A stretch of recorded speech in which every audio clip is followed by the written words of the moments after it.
shared for all the users on your computer.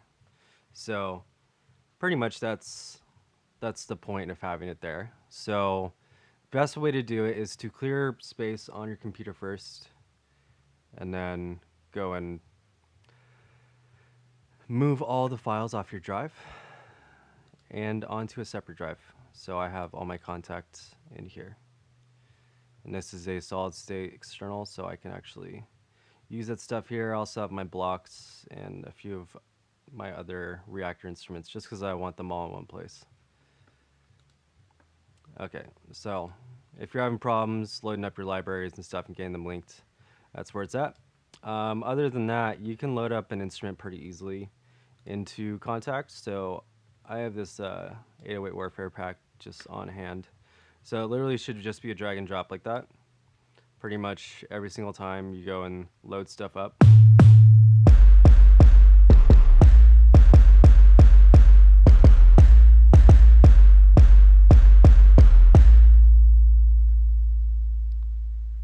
Alright, so you guys should be able to hear that. Just now triple checking that. Yeah, so all the instruments should load up easily like that. Should also be able to load it up easily like from your Finder too. So definitely go and grab that Kontakt folder that I linked out for everybody to use. For some reason it's not showing up on my desktop. I delete that.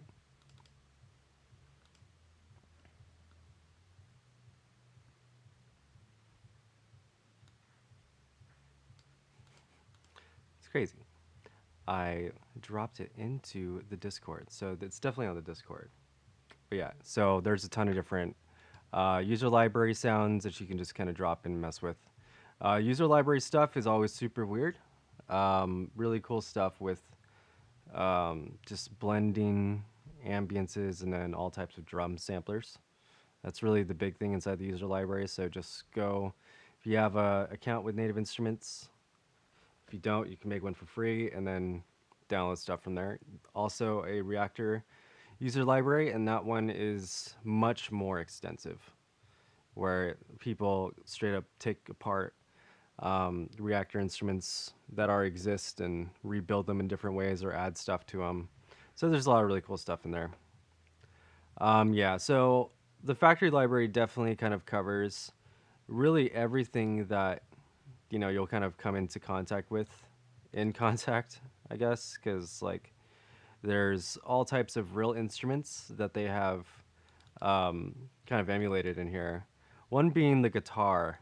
So this one is actually super weird with the way it actually works. So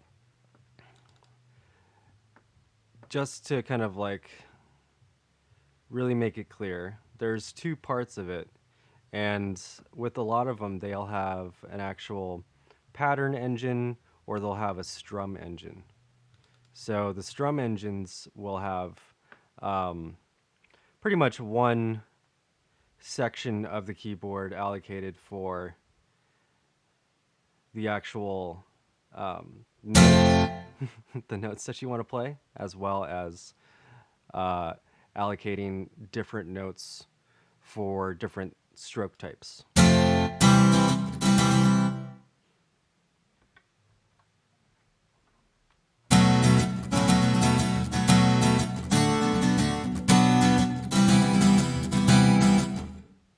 Okay, so pattern is going to be at C4.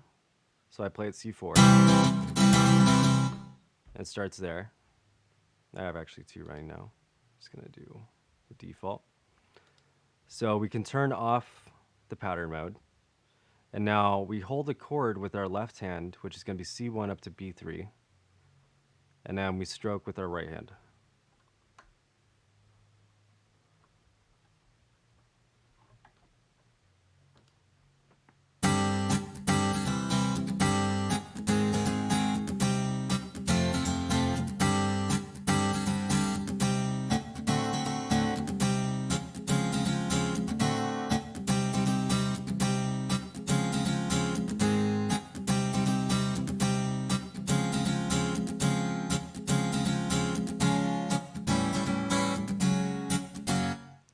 All right, so I'm kind of combining left and right hand here to pretty much left is going to be whenever I play left, and you can see MIDI triggering here, I'm actually going to be triggering these chords here. And so I'm going to be retuning like a C major chord. When I play a minor third above that C1, it actually turns it into minor.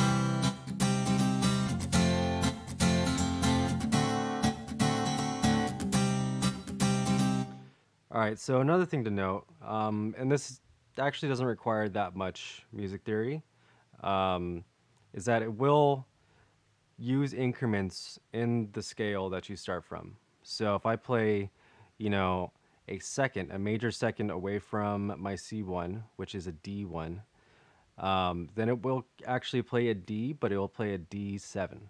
So it's kind of like it's like a modulated Dorian mode.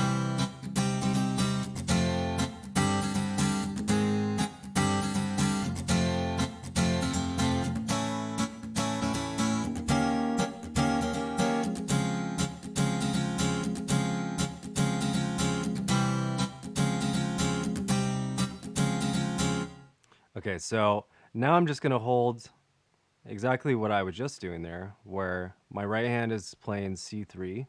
I'm just gonna change notes on my right hand and then hold one chord with my left hand, which is just gonna be C1 for now.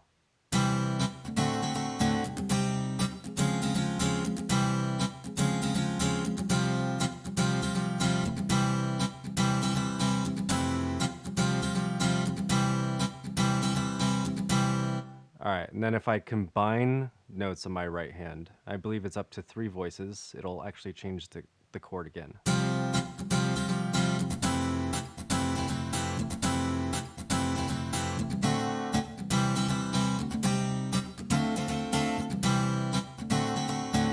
So 3 voices, 1 voice being the note that you're playing on the low end.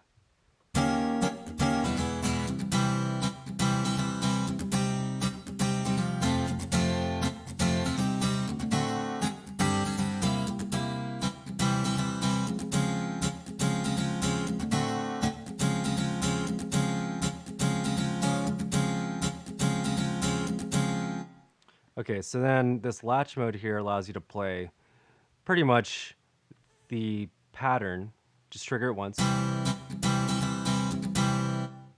and then you can just use your left hand to change the chords. So this is really cool, like if you're gonna be doing some like weird acoustic kind of patterns, you don't have time to go and print out other stuff. You know, and there's ways to use Melodyne to even take this guitar pattern and then retune it further, because Melodyne is a polyphonic tuning device. So you can do a lot of stuff with that. Yeah, and then there's instrument effects here, delay, stereoizer, and then a pickup control. And that's kind of like a cabinet emulation. So I'm actually gonna latch this here. So there's a bunch of different patterns as well.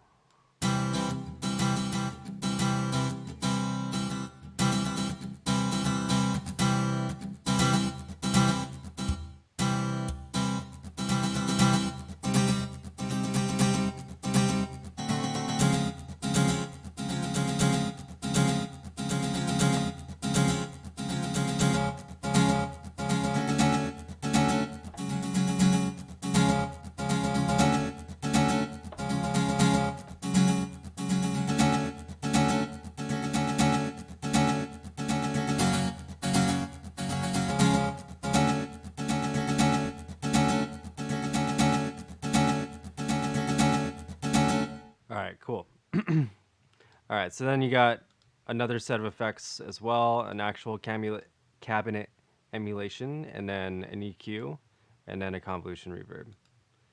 So these are all basic. You have your convolution type here, and then you have a bunch of other, you know, presets for that type.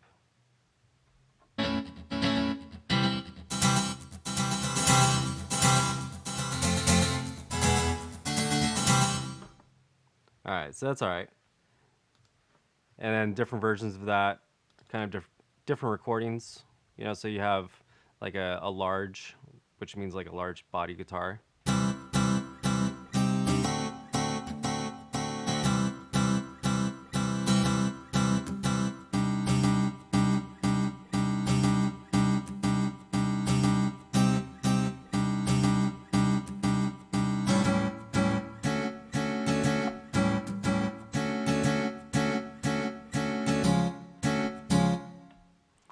All right, so each of them have kind of like a different set of kind of like patterns, and this one has all the chords. So some of them have like a limited amount of chords, which is default and large, but all chords has pretty much all different types.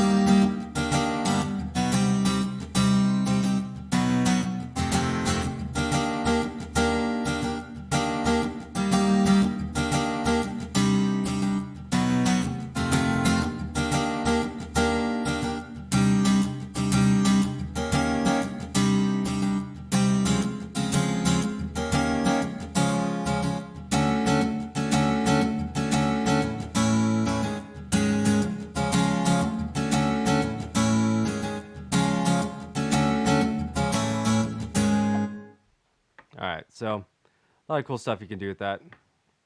And then this is all your basic stuff. You're going to see this in pretty much every player here. So if you want to change the tuning scale, you can load in some like tuning scale files and then change up the tune scale of all that. Then you have randomizers for all these different things to create a little bit of like a human feel. And then you have a pitch bend range. All right, so that's going to be pretty much the same for a lot of these instruments here. So nylon guitar, this is actually a playable instrument, so you can actually like play this out.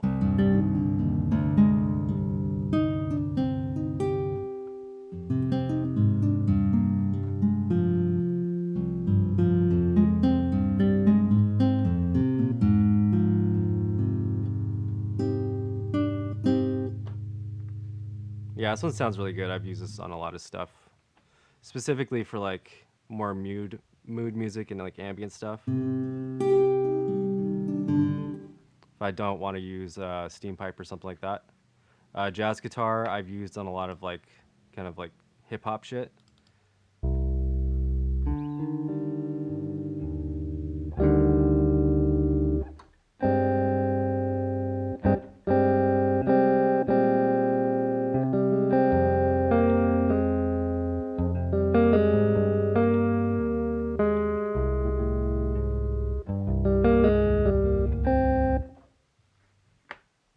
Yeah, so this shit sounds really good. Even for Kontakt Factory Library, if you're thinking about getting complete Ultimate at some point, definitely. It'll come with the Kontakt Factory Library without Ultimate, so you can kind of rely on this as well. Ultimate has like a bunch of the extra shit.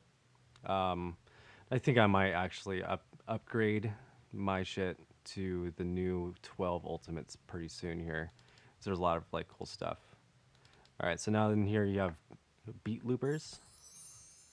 There's a lot of really good samples in these.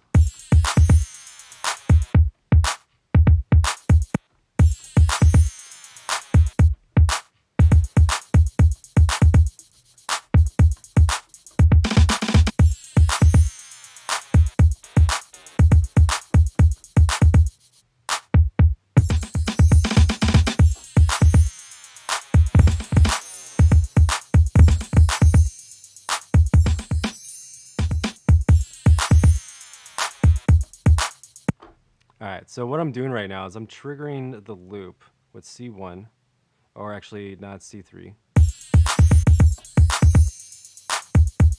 And then I'm adding these extra mutes with the buttons above it. That should be C2 up to about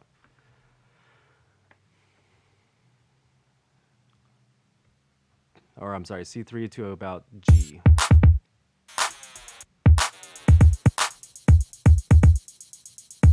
Yeah, and then above G, starts to add in these fills.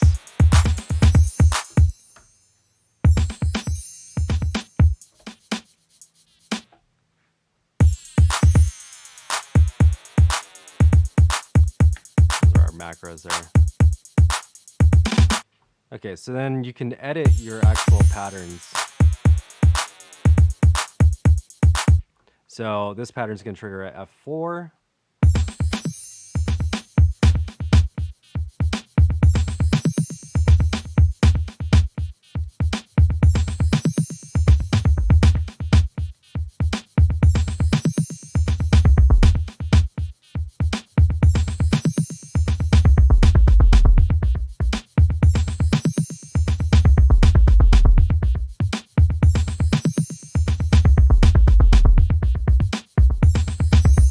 Or you can remix it.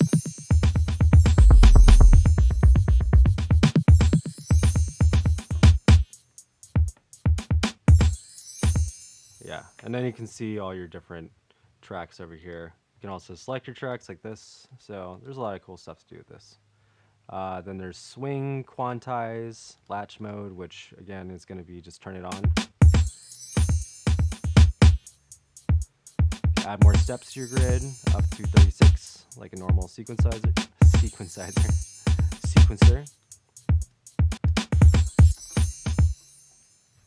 All right. So a lot of cool stuff you can do with this. There's sends and returns in here. So saturator, the sends allow you to send it to delay or reverb.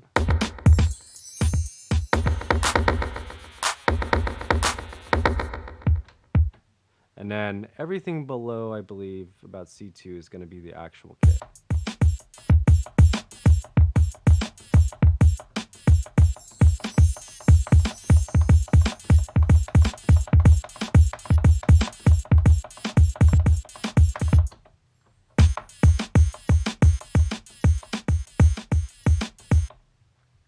All right, so that's pretty cool.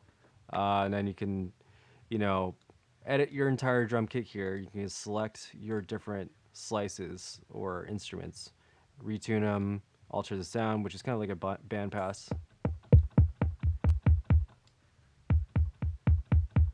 Change which note you're playing right here. Volume, again, pan.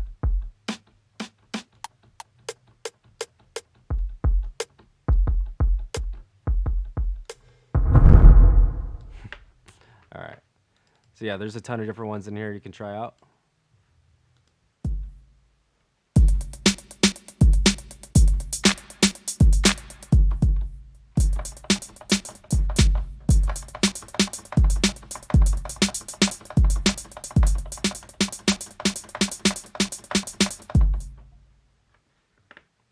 All right, so there's a ton of different stuff in here you can mess around with. Then there's a bunch of sound effects as well. So urban beats in there. Then there's, I already talked about the orchestral stuff. Some of the world instruments are pretty cool. We got flutes. So these are going to kind of work like a lot of the other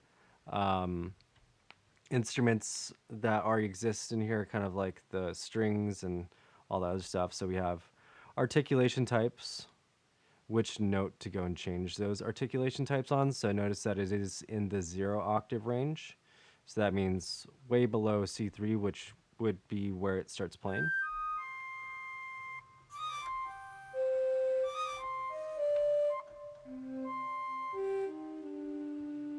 All right, so this is a bansuri. It's not an actual like regular metallic flute. It's a little bit different. So I think it's made of wood too. You can kind of like hear.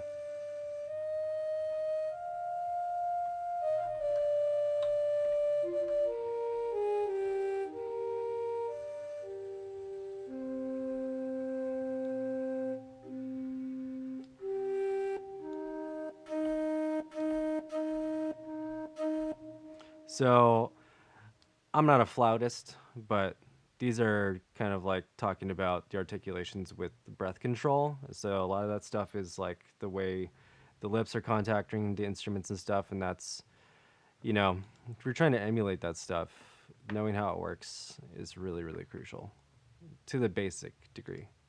So in here, we actually do have tuning scale changing, so we can do microtonal stuff with Pythagorean. Equal tempered is where it should usually be, and based around C. Quarter tones, overtones, so all types of weird tuning scales. So you can try making weird drone stuff with this.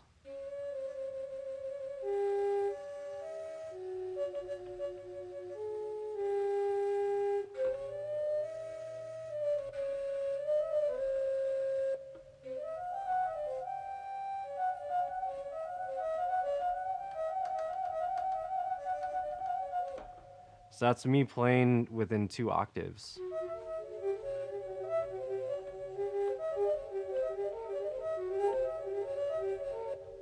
So quarter tones are really cool. If you haven't been finding scales yet, then um, definitely do that, because I bet you haven't.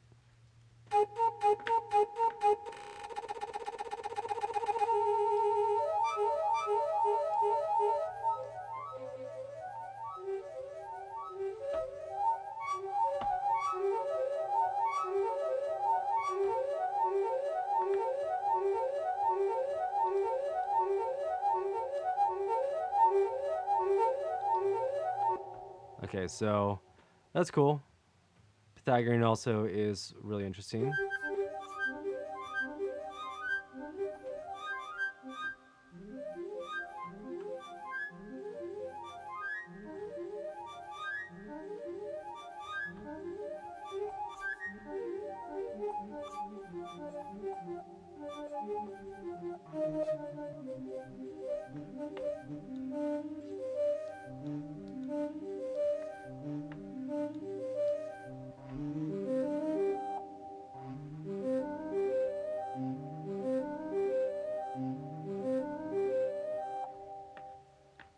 All right, so that sounds nice. Irish flute is kind of more of the traditional metallic kind of sounding flute.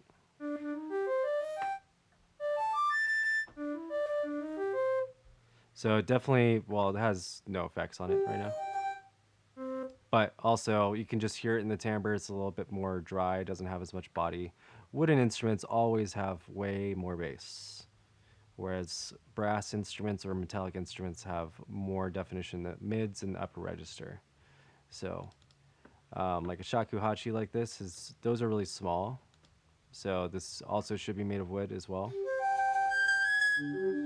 But it definitely just has way more body, even though it's smaller than like an Irish flute, like a or like a pan flute.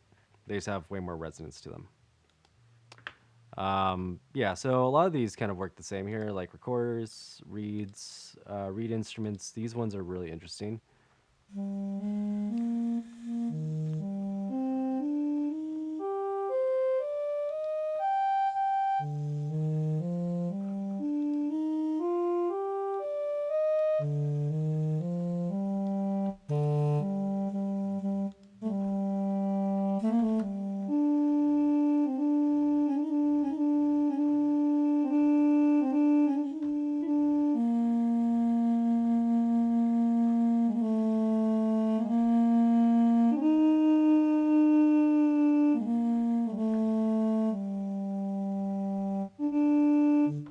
All right, so right hand is playing notes, and then left hand is changing articulations.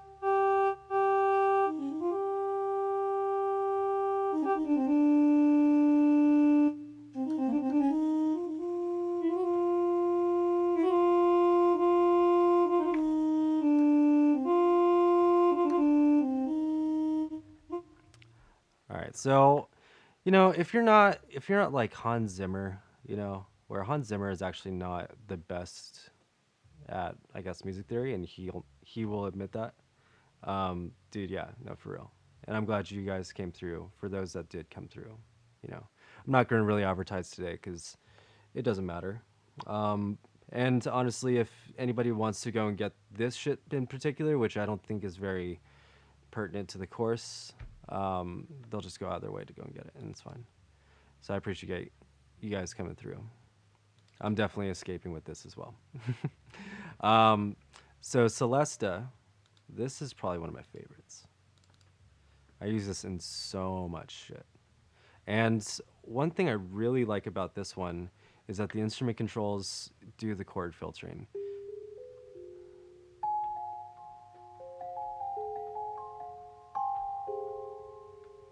So I would also just put a chord filter on there in general. Um, but, you know, having it built in is nice.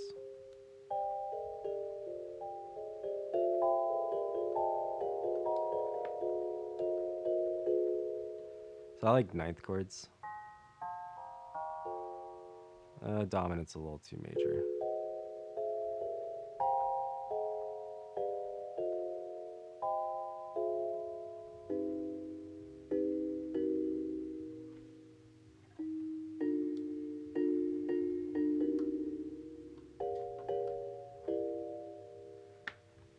All right, so these are super good. And I use them in garage. I use them in house. I use them in hip hop. I use them in liquid drum bass, just like rollers and shit.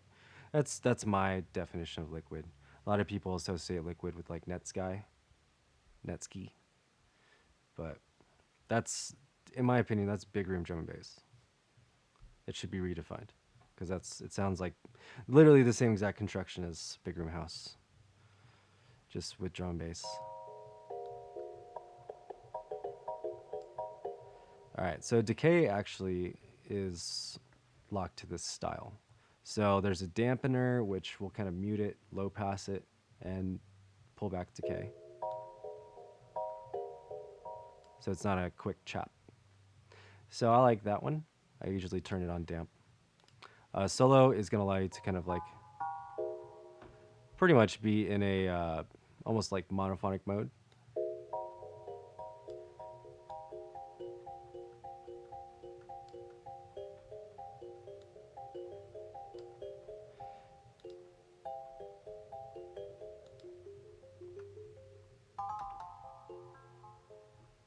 So now it's just kind of like hard pitching these.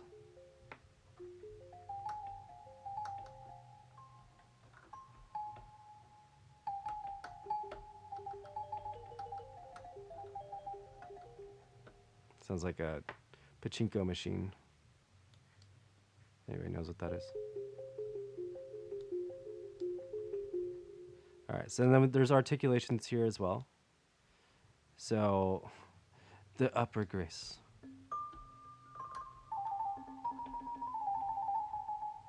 So these allow you to kind of like trill.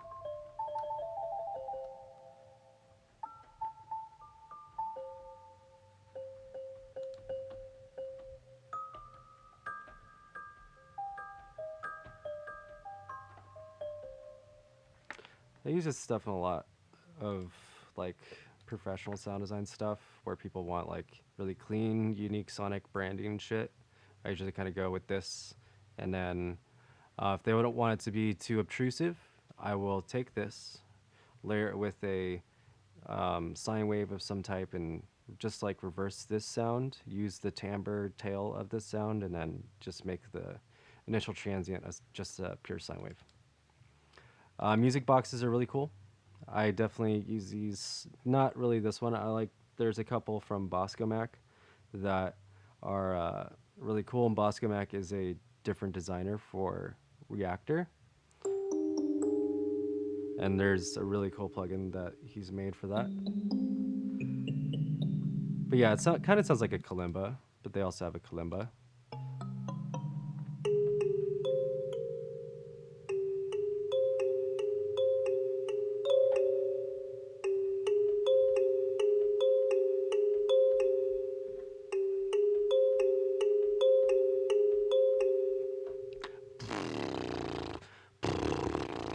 Just the lowest sub right after that.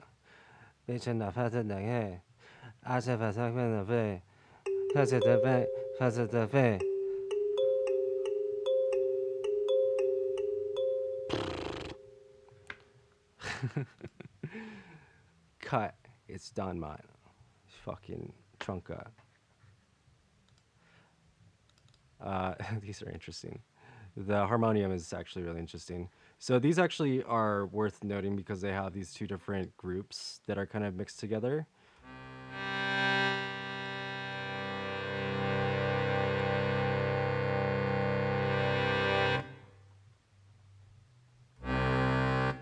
So I really, really like this for fucking like doom horns. I use this a lot for that shit. Just like, but if I want like a drone, I'll also layer an accordion because it's so fucking dissonant. I think there's a bagpipe in here too. Oh yeah, yeah. Just all these guys all together. It's just the ugliest orchestra you could ever imagine. Even the people playing them, just like really interesting people. Accordion players are actually very random. I've met very random accordion players in my life. And you're just like, whoa, dude, you play accordion? It's like, yep, all my life. Break it out. Sure, why not? It's like a full track they're just doing. It's like, oh shit, so you just like do that for dinner? All right, so I really like running this to verb. I'm gonna use this verb. I haven't used this verb in a minute. It's really a lot of problems with it, but if you turn off the spin, chorus, a bunch of other stuff. When I talk about reverbs, then we'll talk about setting up a actual good stock preset for your reverb.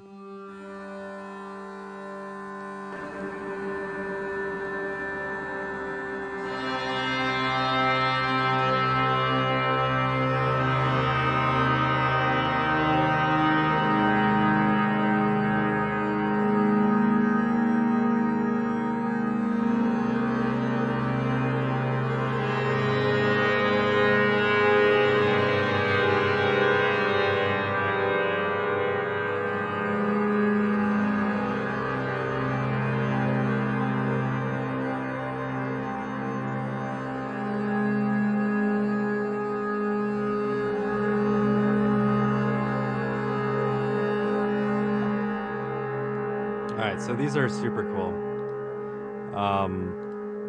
Mainly because, and before I go and delete this, you'll see that all this stuff is exactly the same. Pretty much every UI that has the exact same look will work exactly the same way. The new ones for Kontakt 6 are one of the reasons why I want to get it, and I'll probably do a little video like this again just for the shit of it. For the shit of it, dude.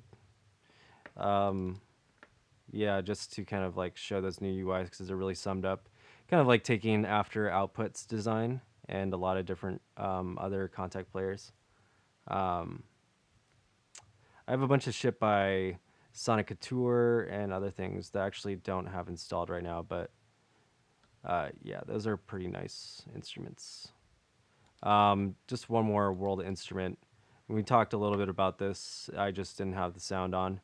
But this is actually Sonic Couture just talking about it, and this is one they designed for Kontakt 5 Ultimate.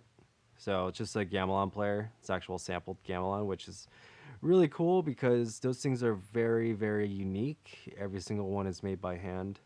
So it's kind of like a hang drum or han drum, however you want to say it.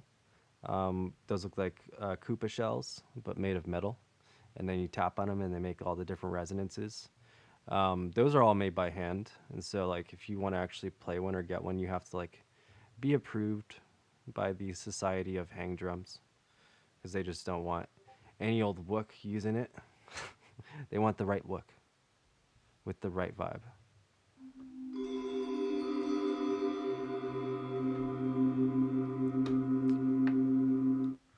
All right, so in this, we have a couple different filters we can choose from here. We can choose all of our different ladder filters, and this is kind of a newer UI for it as well. It's the 1.5. And they also have a couple different versions of it as well. This is just kind of like the summed up usable version out the gate. So the jammer, pretty much what's kind of triggering these patterns and stuff. They're kind of like sequencers that are actually being kind of generated here, and then you can change the rate of each, change the length of each note.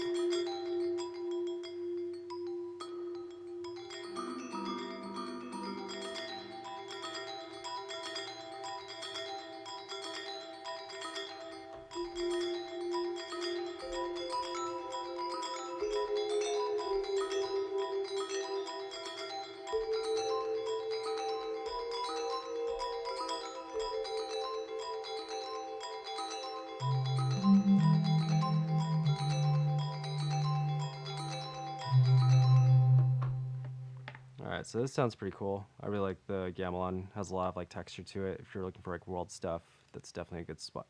Good spot to go to. Original pitch. This is going to be the original pitch that the actual gamelan is tuned to because it's an Eastern, um, you know, handmade instrument. So it's not tuned to a conventional East or Western tuning scale, which is really kind of nice sometimes. So these are much more confined because they're like hard samples.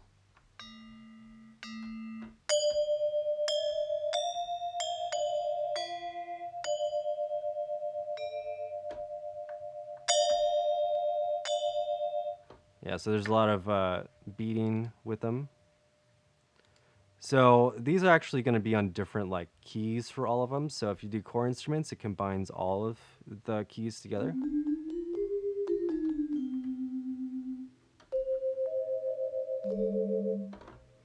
All right, so that's another cool one. What I use this in substitution for Rhodes.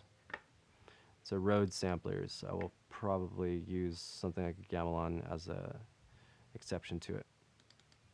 All right, so those are world instruments. If you go to orchestral instruments, you're going to find more typical types of sounds here. So like tuba is a good one if you're looking for, again, like big doom horn stuff or even like a trap horn.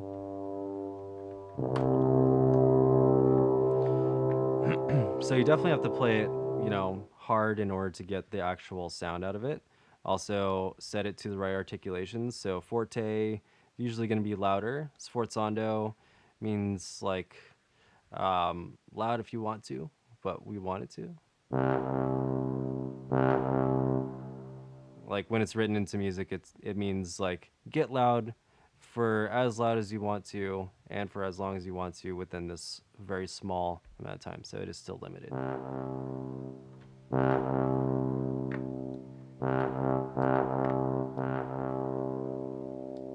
All right, so there's a ton of other instruments you can try out for like those types of really weird horns and also layer them.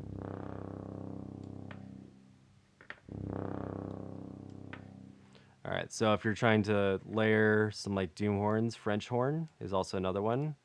Set to sforzando again, so it gets that like really hard bell.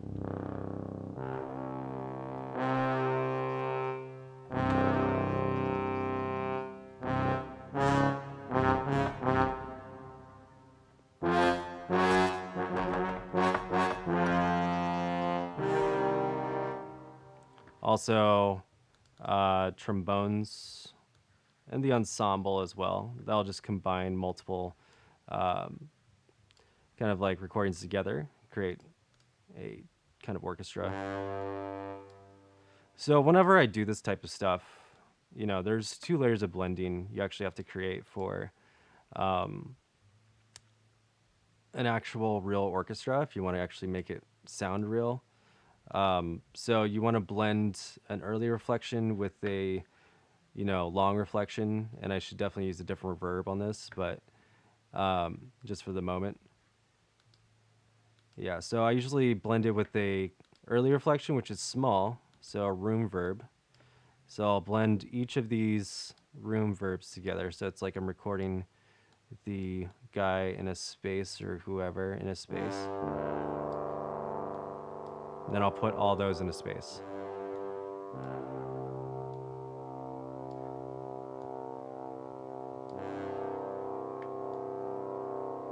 Gives a little bit more kind of depth to it and blending. That's really what you want. The more bare a orchestral instrument sounds, the more cheese it sounds.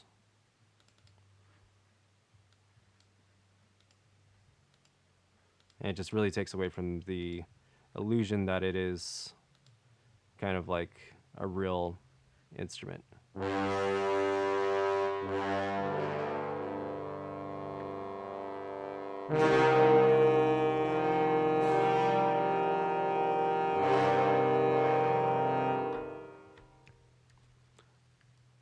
I also like to put a little bit of low passing because you want to dampen it a little bit. And that's one reason why you don't really want a plate style verb, which the plate verb is what the Ableton stock is made after. EOS is also a plate verb. Valhalla Room is not a plate verb, but it's more of a hall verb. But what we really want is a convolution reverb that kind of blends the spectral content of everything based on some type of EQ curve or impulse response. So we definitely want that type of movement on the top.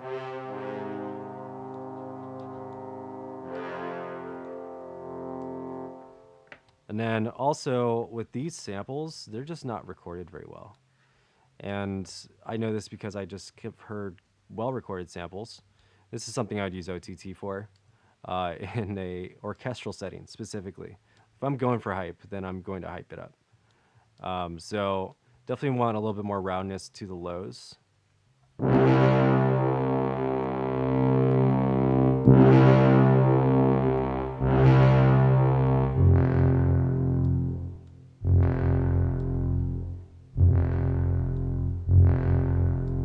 Might even add like R bass or something else to kind of like hype it up, or disperser. Disperser is actually a really good one for this. So then a little scoop at the low mids in order to kind of like round it out.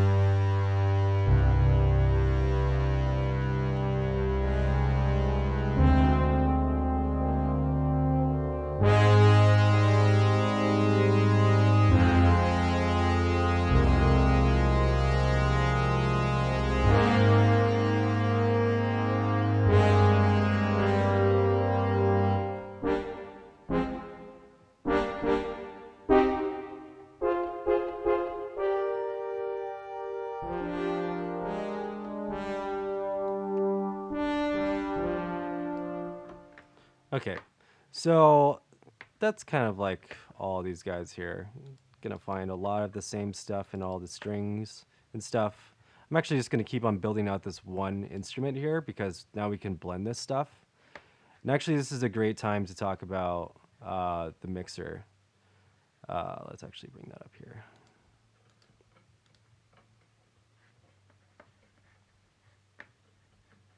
Where did they put that button now?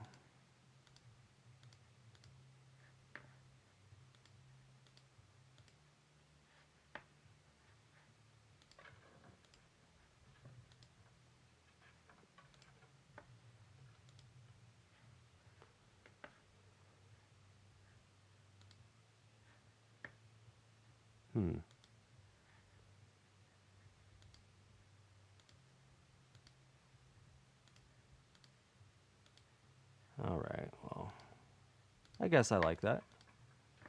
All right, so that's a nice little update they did here. It looks a lot better actually too. Okay, so what I want to do here is I want to set this to, let's set it to,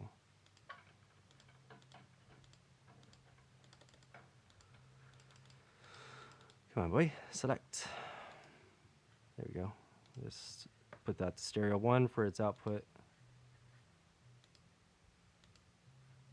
Keeps on snapping. There we go.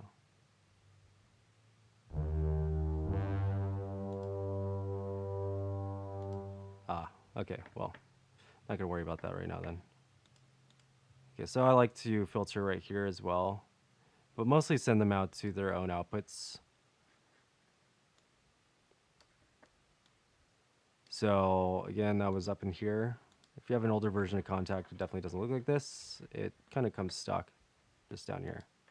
But yeah, so this is also your surround sounds channel, so you can actually patch other things into different parts of the stereo field here, and then patch them out into their own tracks as well.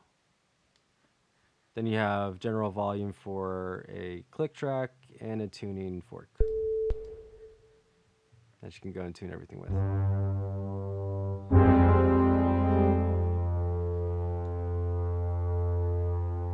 Okay, so where do I like to fade these off is around 10K, 12K. So I kind of want to give that kind of tape emulation there, so it's a little bit more, darkened and just more natural.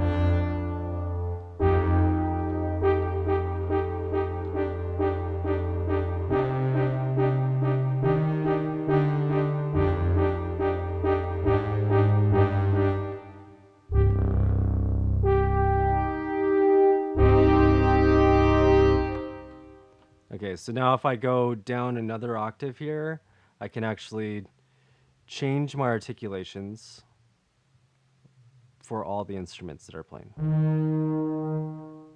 So that means for certain instruments, they're different.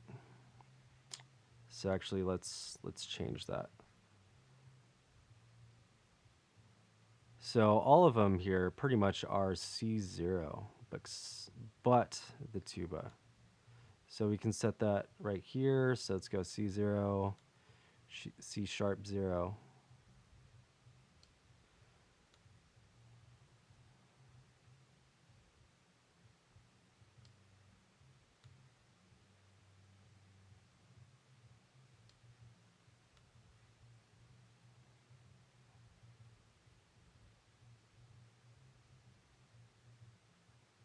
So now I'm setting this up like I'm probably going to do a sampling session after this. Maybe live, but mainly just for myself. I need some more string samples.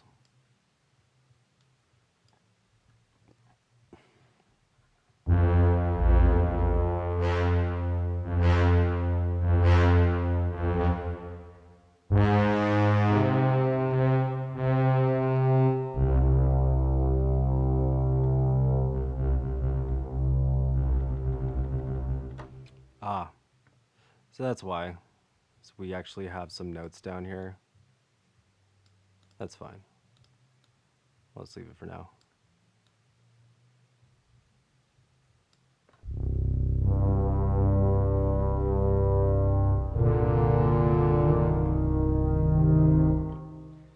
Okay, so now I want to kind of blend this as I was kind of starting to do here.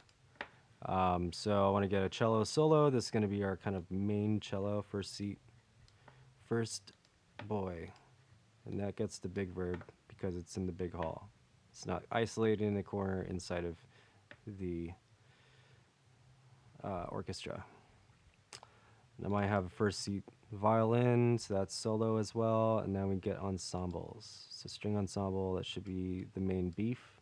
And then we get, let's get a violin ensemble as well, and a viola ensemble. We already have a lot of brass low end, so double bass, hold off on for now. So a ton of different channels. So you can disclose all these like this, and then kind of mix.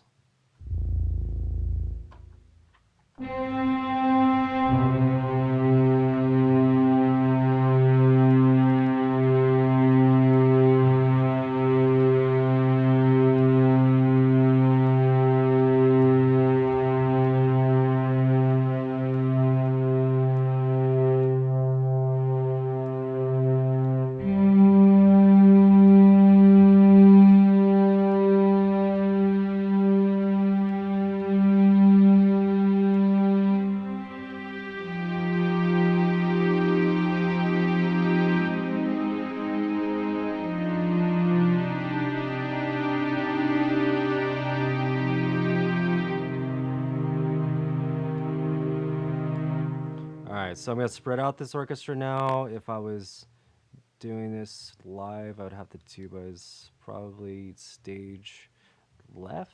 So that would be, let's pan that left then. So just looking from audience perspective, that's like how you want to mix. So it's like visualize an orchestra. Sometimes it's in the middle.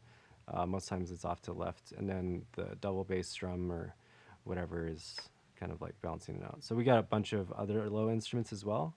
I'm actually going to balance this French horn on the right and the ensemble a little bit to the left. Then trombone is actually going to be farther to the right. That's my cello. So I have the trombone ensemble with my viola ensemble. Those are kind of like the same timbre, kind of mid-range brass, mid-range string. So viola is bigger than a cello. It's kind of midway between a cello and a double bass. This is definitely like, if you don't know how to do this stuff, then you'll never really get like a high-end gig for like a game composition thing, because you have to do this.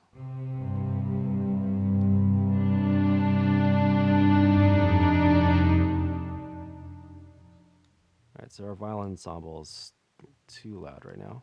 And then our cello, let's actually open that up. So the cello, I'm going to change the timbre of. So I'm going to actually make it a little bit more mid-range.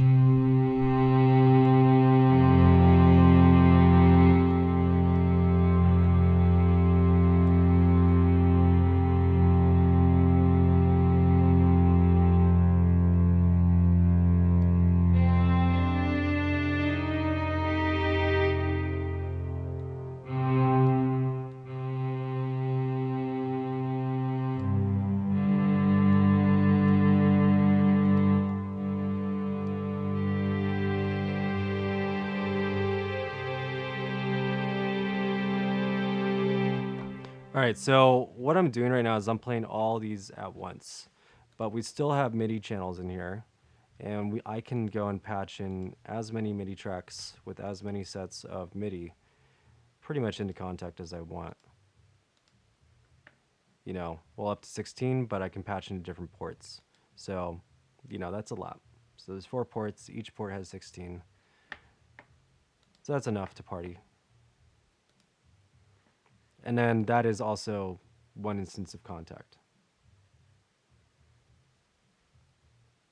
Yeah, no worries.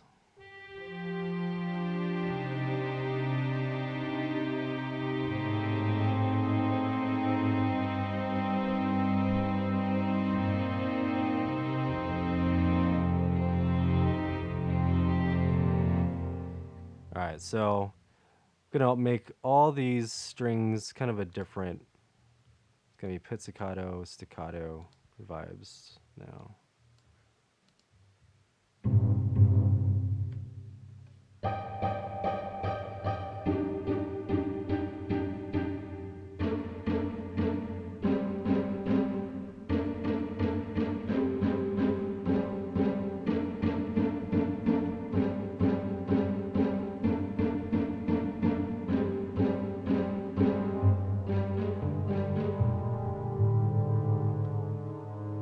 So now I have the strings kind of like mixed in there on the top.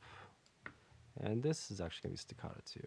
Make the violin staccato, and then is this the viola? Staccato.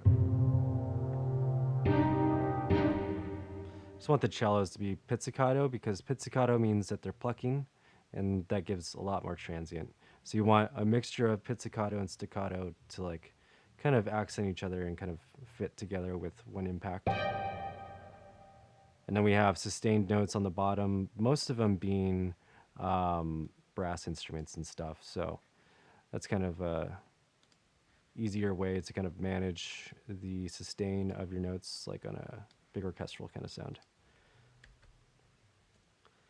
Option Command P to close plugin windows, and I'm going to load up a new reverb.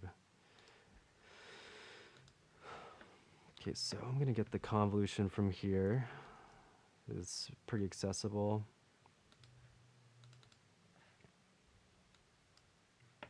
I'm gonna give a little bit back to this as well. Just on the high end, just because now we're dealing with brass instruments.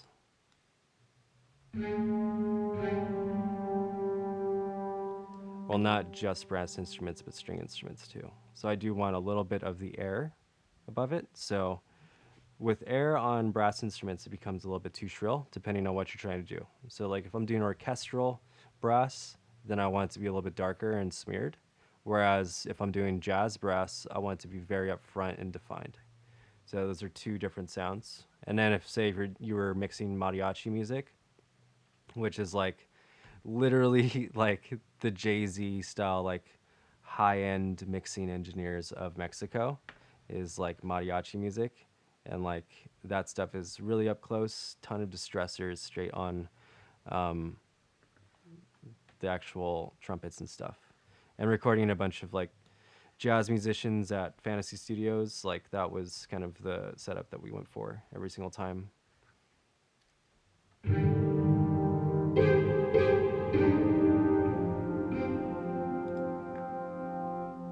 Okay, so I want to get a hall, so real place. We'll start there. Then there should be some kind of like concert halls in here. So we have opera houses, which are really good. Probably going to go with that German one. Cathedrals are really good. St. Patrick's is supposedly sacred geometrical, so it should be around like 7 something with its construction. So I had a brief moment in time where I was super obsessed with IRs and impulse responses and just like construction of different places and their reverbs. Okay, so that one will be fine for now.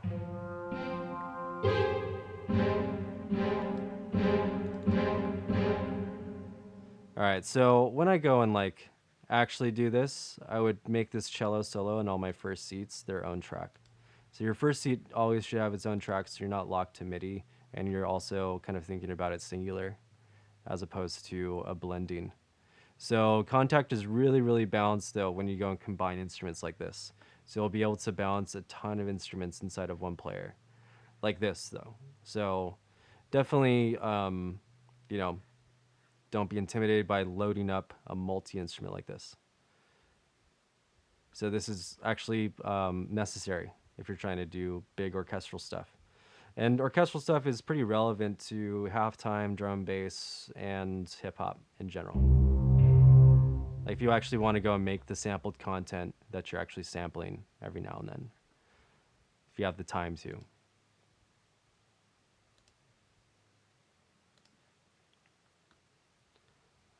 Viola.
Really like those swells that come from French horns that are like whoop, whoop. Those are all like French horn swells. Those are pretty nice. Just like really weird.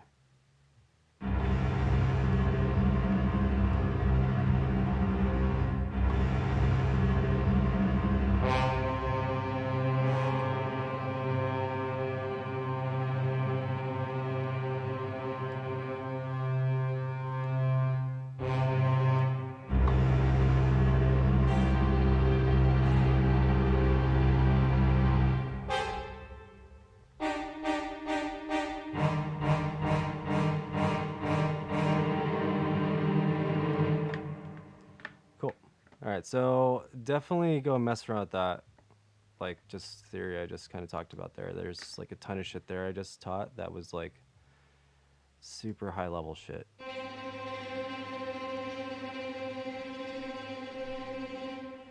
Another thing with EQ on this, I like to kind of dip around 2K around here. I just don't like the nasally section, which nasal is around 900 up to about 3.2. 3.2 becomes the harsh 2 hertz up to 3.2 up to about 4K.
Okay. I love that shit. Contract. That's kind of a pun because you can't get contracts without contact. I'm gonna save that because I'm gonna be doing some sampling with that. All right, so talked about some of these drummers from last time. Um, so definitely check that video for that. The piano players actually are pretty nice. Saying Alicia's Keys is probably my favorite. And it's just Alicia Keys playing Alicia Keys. So it's a bunch of different like kind of like I guess voicing presets for it. So like the sound it should have. This should be like a few gigabytes in size. Actually, no, it's 200 megs.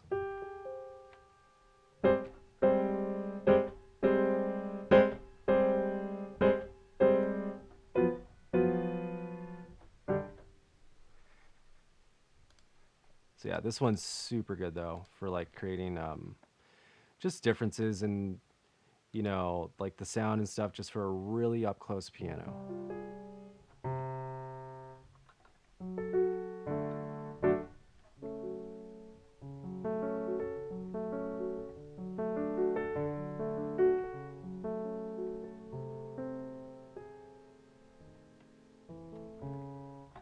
So I really like this one.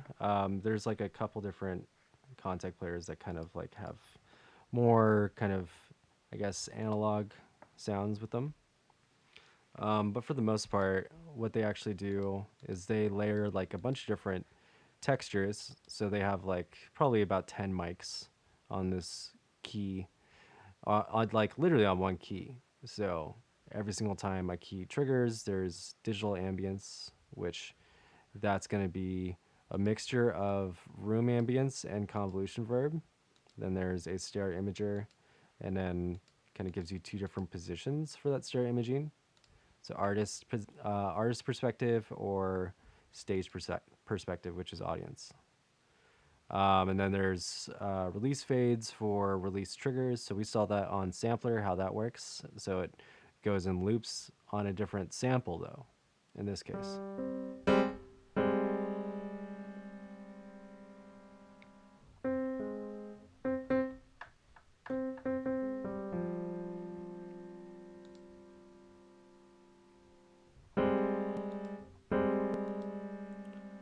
All right, so there's sustain that we can modulate with our controller, so CC number 64 or sestinato, which should be kind of like a dampened sustain.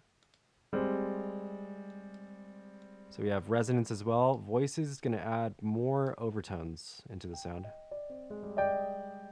But those overtones are kind of being just generated by samples. So it's just another kind of layer of the sampler that you're kind of adding into itself. Okay, so I'm going to add in just a chord generator here.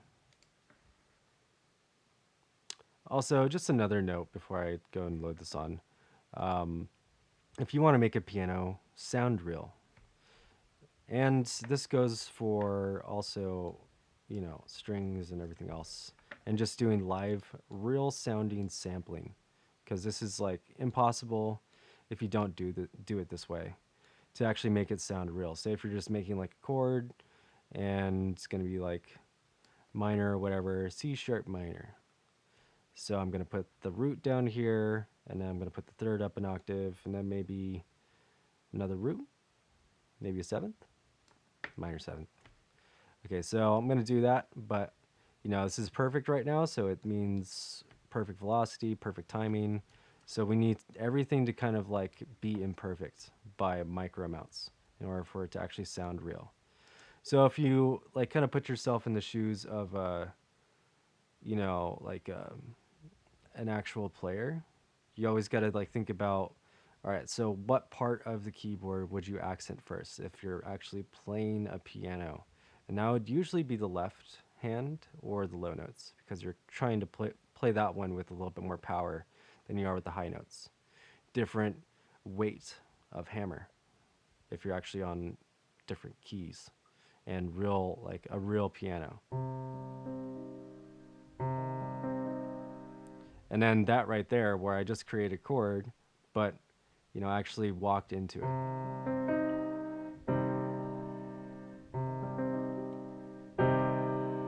So if I wanted to write that out, I actually have to go and back it off, you know, in the key roll here. So micro amounts means less than like 128th note or 64th note.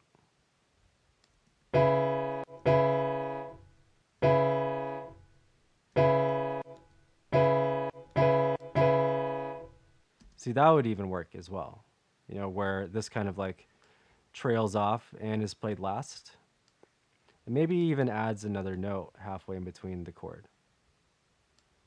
This is I guess that would be a perfect fourth. I can have it come in just a little bit after that.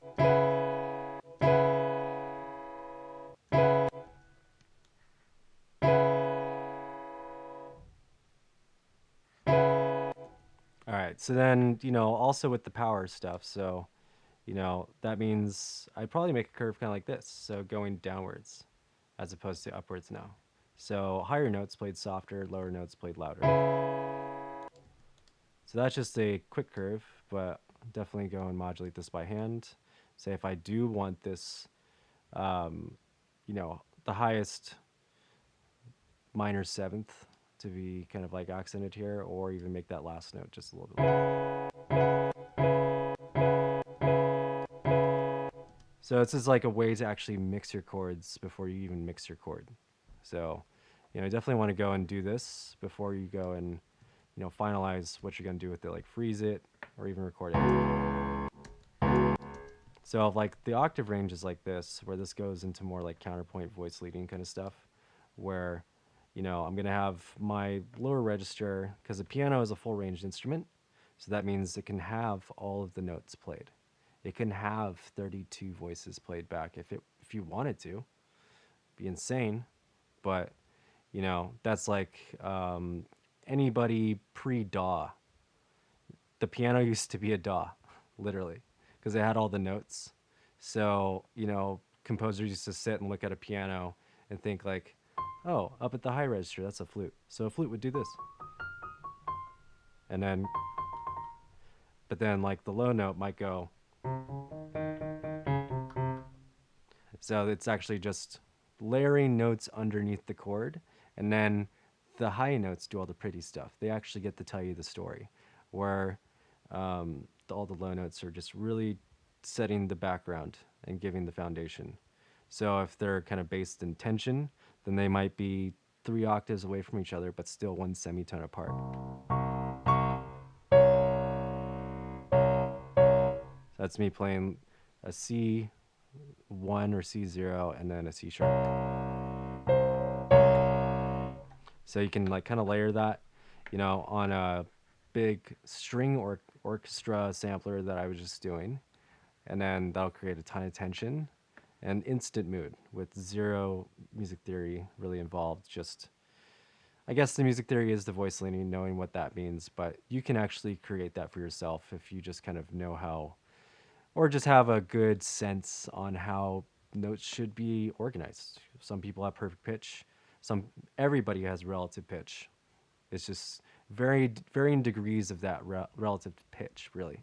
So someone with perfect pitch also has muscle memory, so pitch to note memorization, so they associate pitch with notes immediately. Kind of have that with a lot of different things. My pitch is pretty relative, so like I can tune an instrument, by ear because I know what the note is, but it'll probably be off by like about like 15 cents, which is decent. You can train your ear to be a little bit better. Mine used to be way better, but I haven't played in a band in a long time, so I haven't needed that skill. All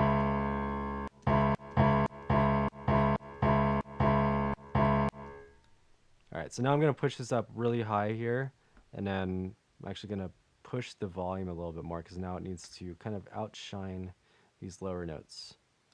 So I might make what's called like a crescendo right here. So I'm actually pushing up the volume over time. creating like a it's a little too high. Also want this to be a little bit more paraphrasing. Let's give that note a little bit more support, so I'm probably going to add another voice in the lower range.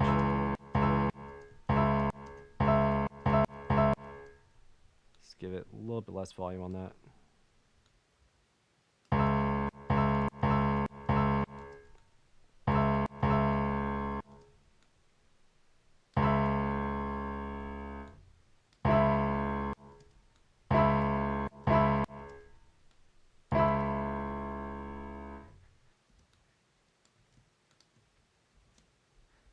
All right, so I don't like to worry about, highlighting the notes and worrying about that in time. So if I want to copy shit over and maintain all the movement I just did, it's usually doing the timeline. If I want to get 4 of them, just copy it over 4 times, Command J, combine all the things together. And you can shift this around chromatically. It's like, say if you wanted to modulate up, a third, because we're in the key of C sharp, so moved up to a E. So that means that you move this note, you move this note down, so they all need to be on sharp numbers or sharp keys. You can move it up or down as long as it's in key.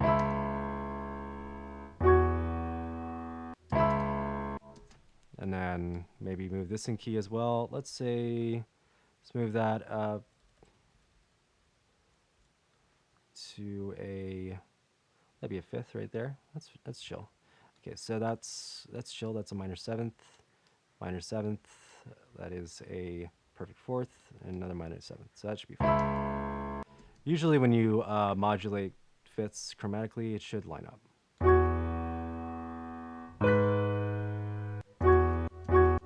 All right, so definitely now that I've created some chords, I want to go and create a little bit of variance between those chords. I'm not going to make them all sound exactly the same because we're not trying to just copy and paste. We're setting templates up for ourselves. So, I like to back off kind of like the bottom notes a little bit, but as time progresses, you get a little bit more in time, a little bit less in time. That's just kind of like the nature of recording in general. Nobody's actually perfect on that.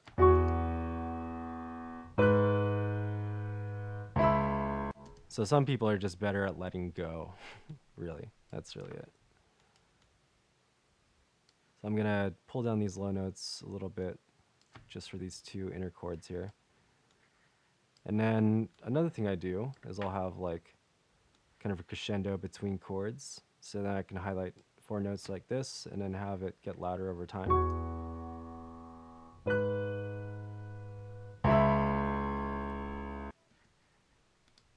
So just making a 4 chord progression here. That's super uplifting, bro.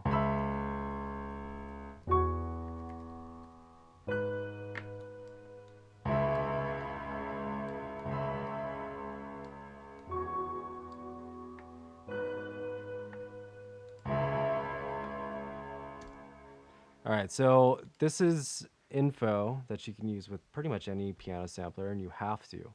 If you don't, then you won't make it sound real, and you'll be kind of struggling with that. Or if you don't even hear it, people will kind of comment on that. That's something that people will notice. People will notice this because this is now trying to fool the brain. So once you try to fool the brain, you got to make sure you follow through with that and go all the way, because if you don't, then it takes away from the realness and literally creates like a disillusionment for anybody listening. If they're looking on screen, say you're doing sound design to picture, then the minute one of your syncs doesn't line up, say just for like a refrigerator door shutting or something, if that doesn't line up, then the whole movie is just null. If the director really missed that, if the sound designer really missed that, then it's just everything's off and the movie magic is gone. So kind of have to just keep that in mind when you're making real samples work. So real samplers, if you're going to be doing like hip hop or anything like this, definitely come in handy, because this also will be applied to pretty much every other like key based thing that you do in a sampler, because all these samplers have velocity layers mixed with actual, I guess, like sound design for the actual velocity layers as well. So they might change the level of the noise made by the keys. They might add a little bit more noise when it's played softer. Um, and then also just having that real player emulation. That's 100% going to make it sound real. So you can do that without it being a super sophisticated sampler. So they have articulations for all of the different, um, I guess, brass instruments, orchestral instruments and stuff, but with uh, keyboards and actual piano emulators, they don't really do that because this is made so somebody can actually just play it inside of Kontakt or their all-in-one Kontakt player now that they have. Their Kontakt player that's free, and then they also have the Complete Control player that's free. So those are made for players that want to just use the Rhodes really quick or use a keyboard really quick. So they're gonna make it so people can just play it. They don't want to have any bells and whistles on something that should be, you know, very straightforward. Which Alicia's keys, they want you to use this for R&B, and it sounds really, really good for R&B. Another one, I'm pretty sure I have the Scarby stuff.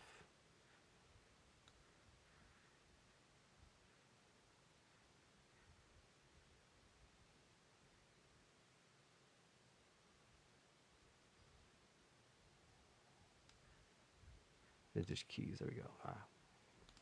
Okay, so the Scarby vintage keys, this is going to be where our Rhodes lives. So Mark 1, it's kind of like a suitcase Rhodes.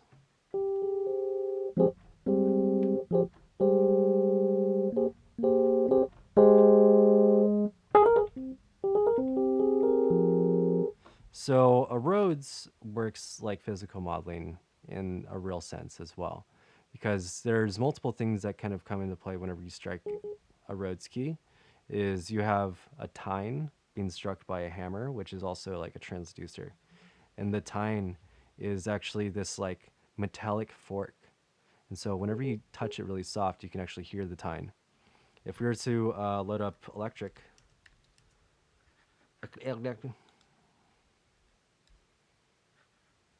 I was just saying the pronouncing of that. I wasn't saying gibberish. Well, I wrote gibberish, and then I said it. So mallet, you'll have the mallet, which is the hammer, the fork, which is the tine, tone of tine, and then dampener, which is going to be a small little felt pad beneath the tine, which can be lowered or raised in a real Rhodes setting. So you can do all that.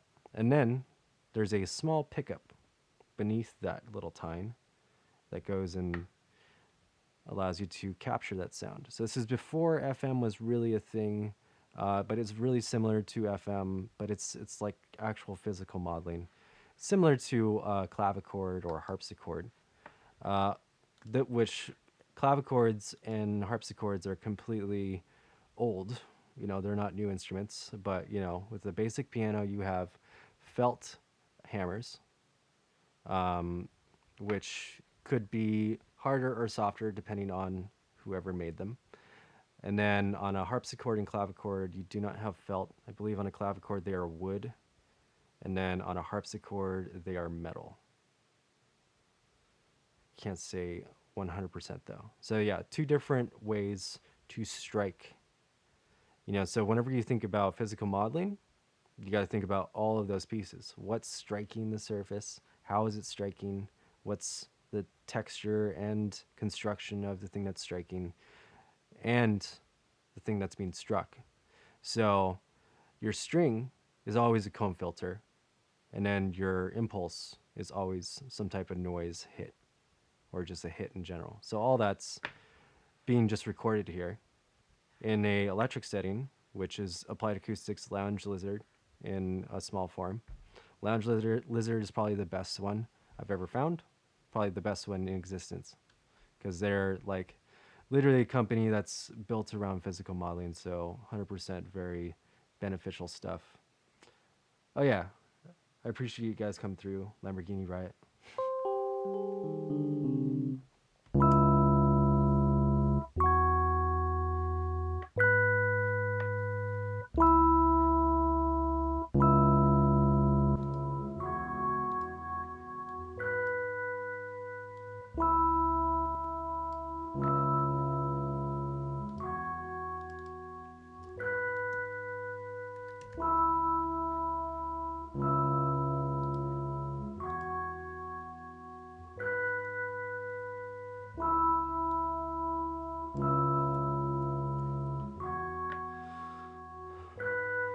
wrong samples folder.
All right. So yeah, a bunch of really cool stuff you can do with this stuff. Scarby Mark II is the one. So there's a built-in reverb here, effects presets, a bunch of different ones here, ones you can set as well. Delay, you can turn on and off.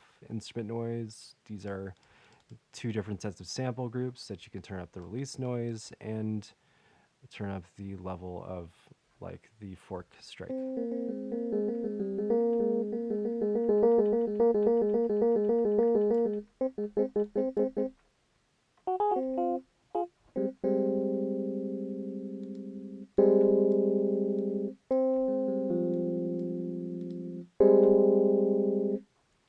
So we'll use an insert mode. Insert mode allows us to use a bunch of different presets, or I guess the actual signals here.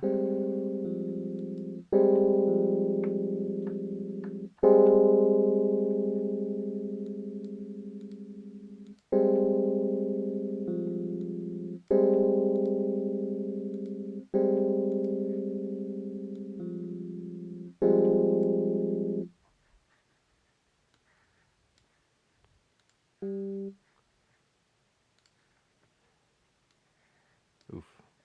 It's playing the electric there. Nice. I was like, that shouldn't be doing that.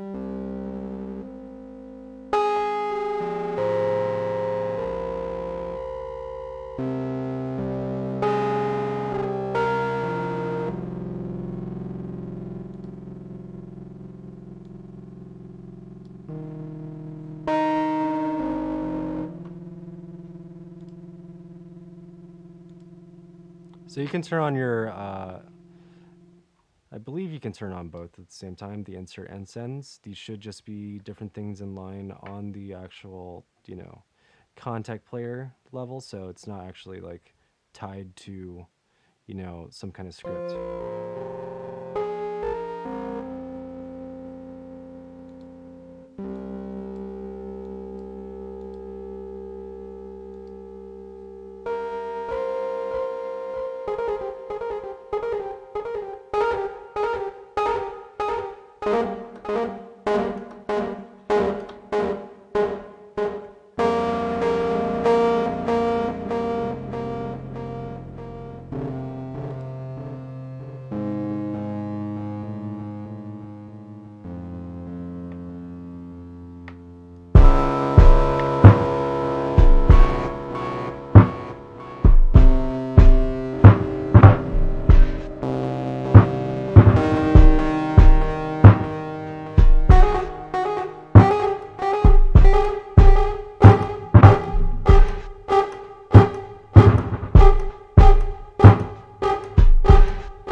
Cool. Okay, so I'm probably gonna say this or something like building a track now. Definitely just want to make beats today. Alright, so, I mean, that's a lot of the stuff for Kontakt. There's not that much else in here that really needs to be touched on. All of them are very self-explanatory for damage, evolved mutations. Those are all just like straight up sample players, so you don't really need that much, um, pre-knowledge before that. We already talked about soul treasures. Organs kind of work exactly like the vintage keys. We just have a little bit more selection here than we did before, but there's a ton of like organ samples to kind of choose from.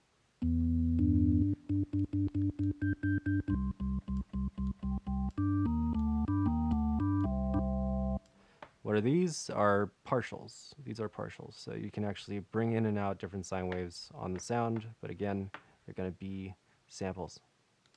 All those are samples. Those are all changing the level.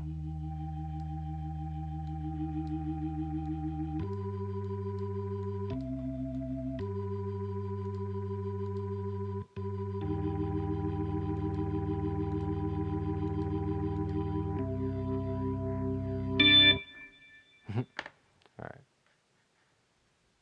So those all literally worked exactly the same way. And then see what else is kind of weird in here. We have retro machines. This is another one of those like this is actually a really good one.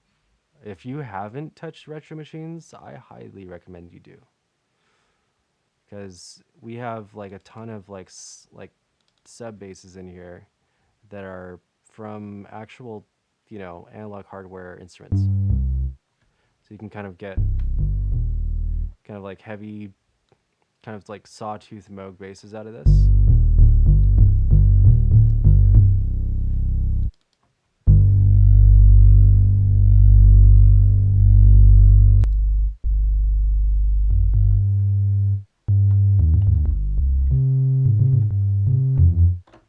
All right, so again, this is just sampling, but these are from real instruments. These are from like the Juno 60 or anything else it actually is talking about. These are samples from that instrument. So actually it's pretty good, the Mini 700. Pretty sure it's an ARP.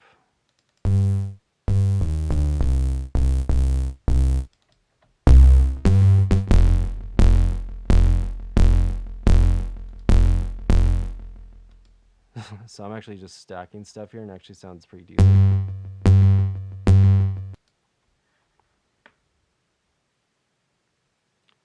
Let's see, does it have a sustained sawtooth? Some acid sounds.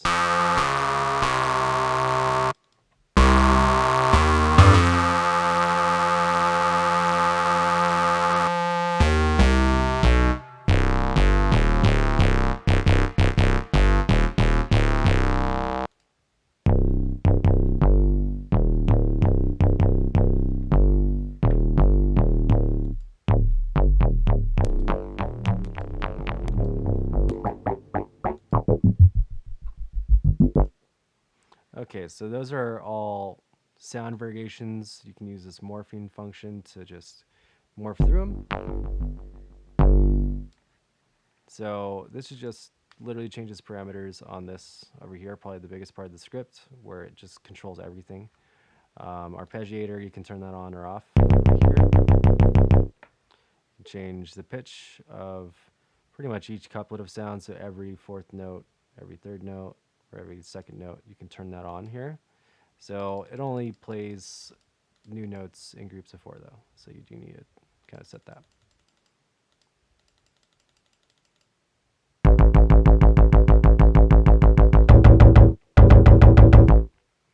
Oh, for the chord specifically.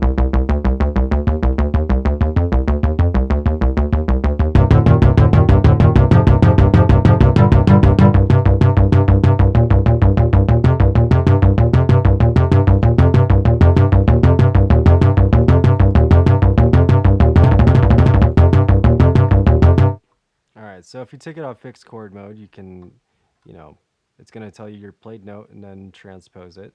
So you can transpose the notes right here up like a seventh or whatever. This is allowing you to kind of like stay in somewhat of a key. All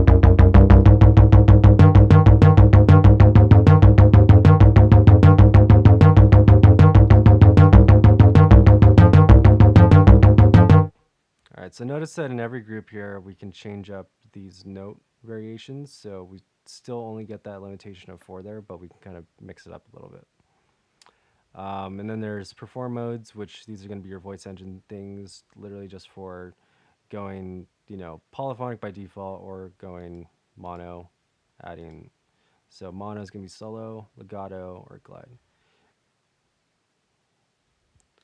All right, so that's going to be same parameters for all these. There's very few that will be different. If it is different, it's probably going to be because it's some type of drum sequencer or something.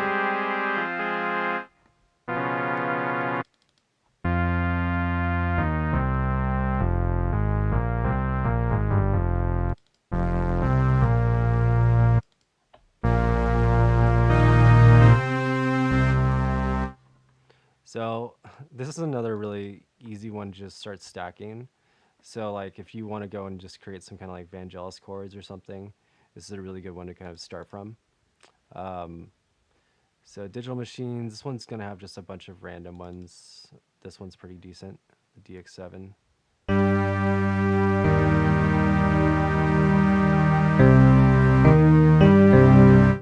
Kind of like DX7 like chords.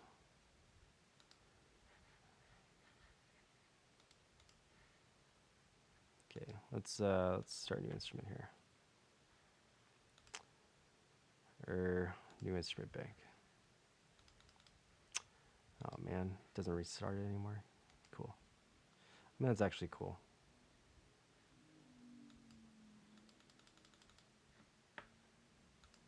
Okay, clearing the instrument out. So that's pretty much all the stuff here. Showcase instruments is just like some random presets in here that kind of sound interesting. It's really nothing crazy here. Another easy way to scroll through is just to hit the right button here.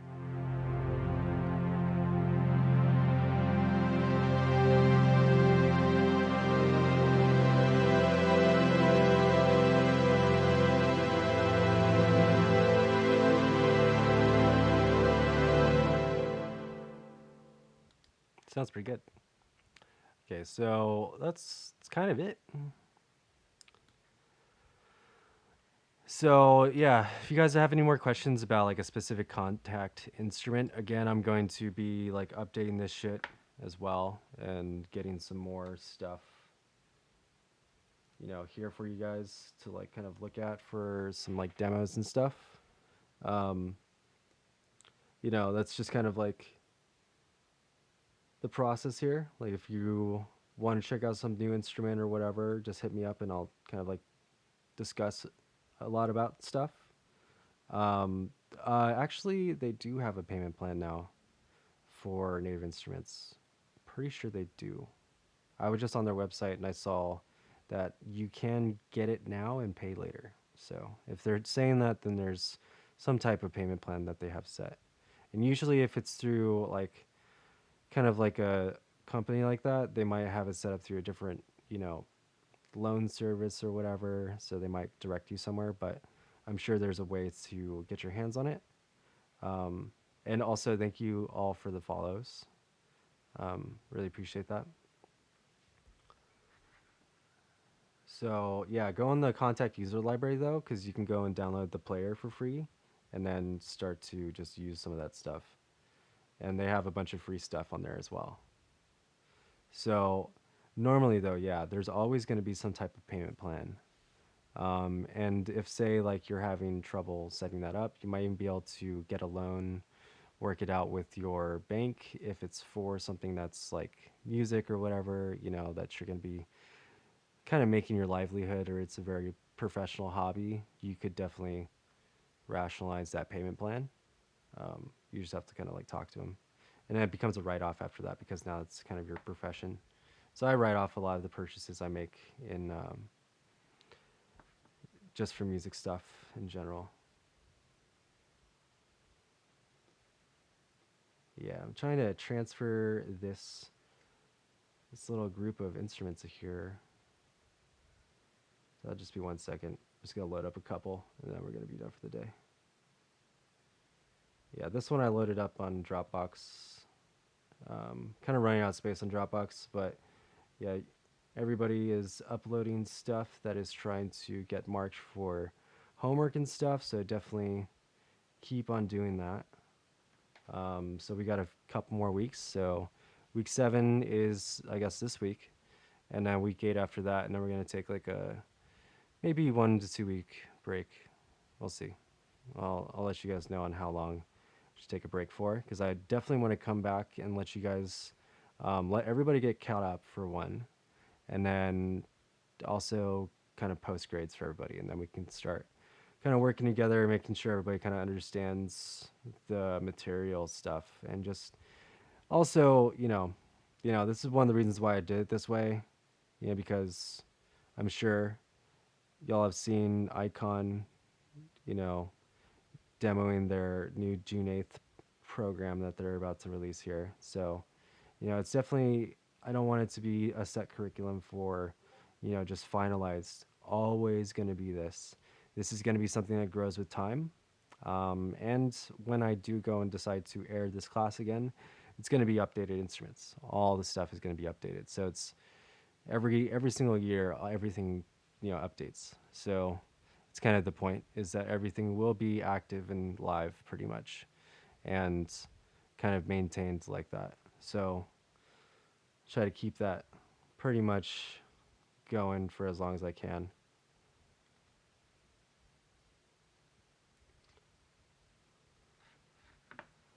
Just gotta open AirDrop here.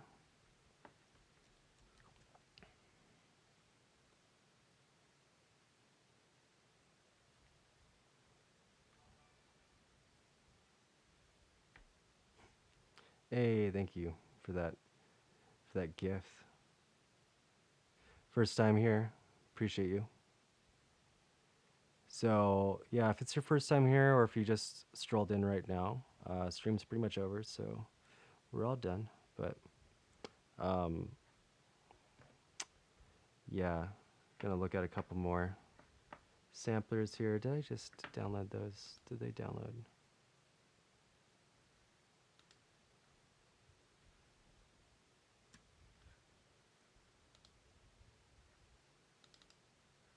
All right, cool.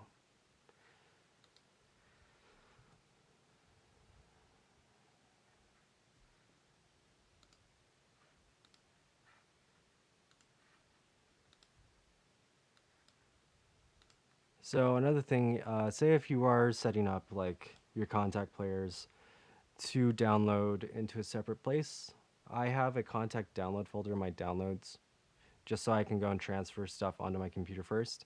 I've tried to get it to go and like download straight onto another drive, but it just doesn't work very well. So every single time I have something fuck up. So I usually just download it onto my computer. Again, make 150 gigabytes at least free first. If you're worried about space, download one instrument at a time, offload it, and then delete it from your computer, and then empty your trash. Has to all happen. If you don't empty your trash, the stuff is still on there. Yeah, so there's a bunch of weird stuff in here. Like this one said it was some kind of like absinthe layered patch. Ooh. It's actually really good for the one note it plays for. So this requires a little bit of knowledge, I guess, to go and stretch this out for the entirety of the sampler.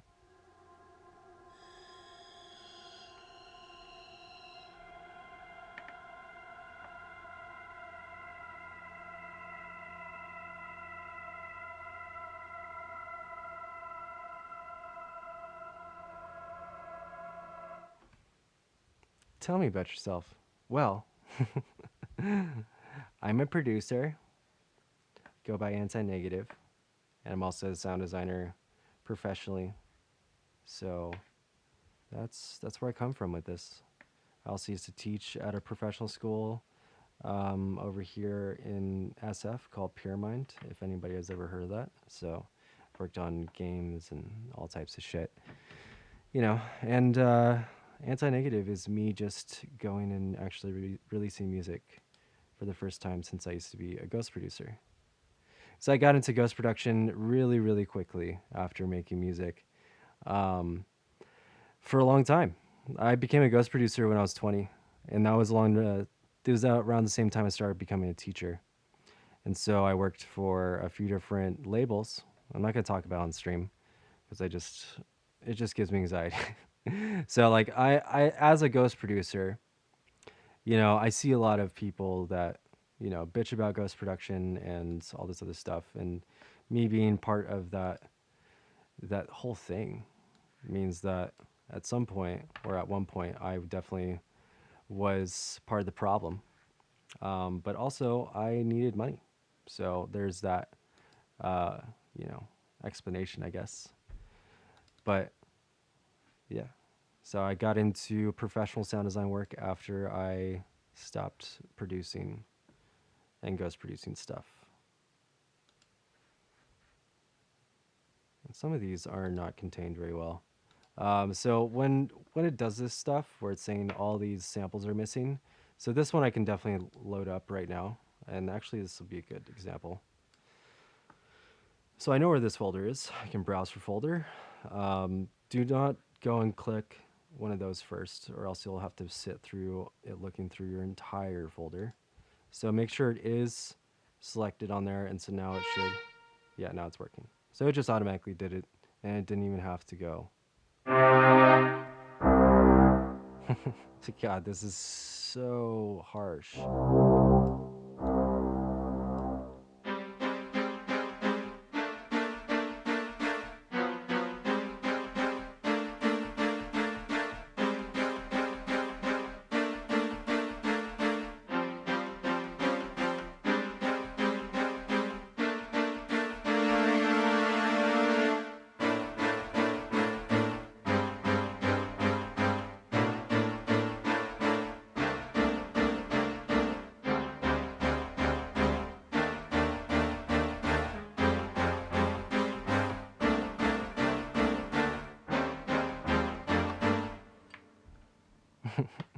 Pump up the jam. These ones I think are good. Pretty sure they're good. All right, so browse folder. It looks like it's gonna have to do this for all of them. So browse folder, always select the one with the samples in it, probably in it. NCW files are contained samples, meaning that you cannot take the samples out of here. It can only find the samples. So that's a way so you can design a sampler and protect your IP, your intellectual property. Oh, that just bopped me right in the eardrums.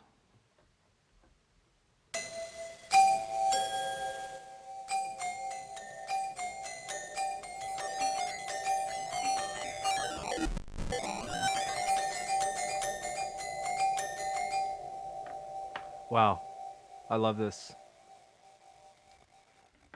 I downloaded a bunch of random ones this morning just for y'all. Ones that I was pretty sure were going to be good. This one's amazing. This is actually like fucking gold. Look at this fucking UI. Dude went out of his way. Okay, so it's a bunch of like toy piano kind of stuff.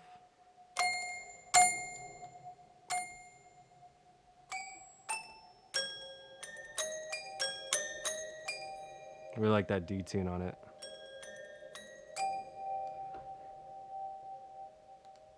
Sounds like a some kind of like broken bicycle bell. These ones said they were monoliths, so they should all kind of have stuff built into them. They put a little indicator on there. All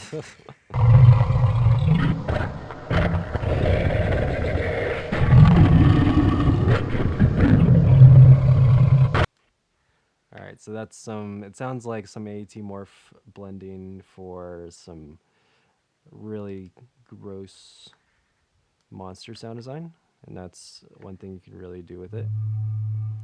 Beer bottle. So this guy made a fucking sampler out of blowing on a beer bottle.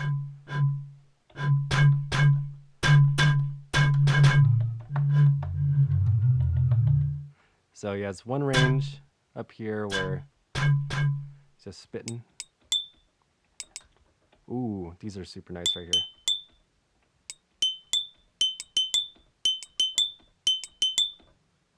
They really bop you right in the eardrum as well, but you can probably tune them down.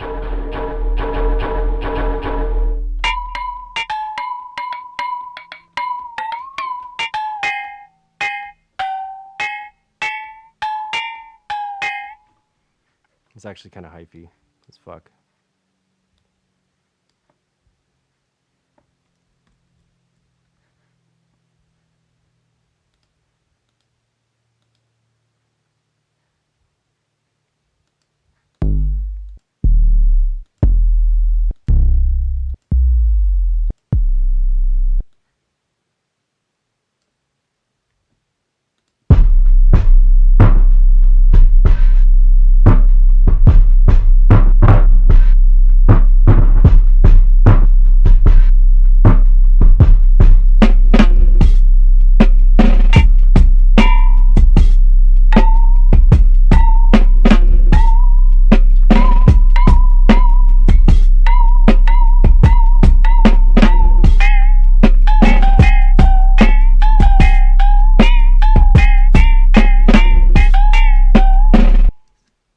All right, so definitely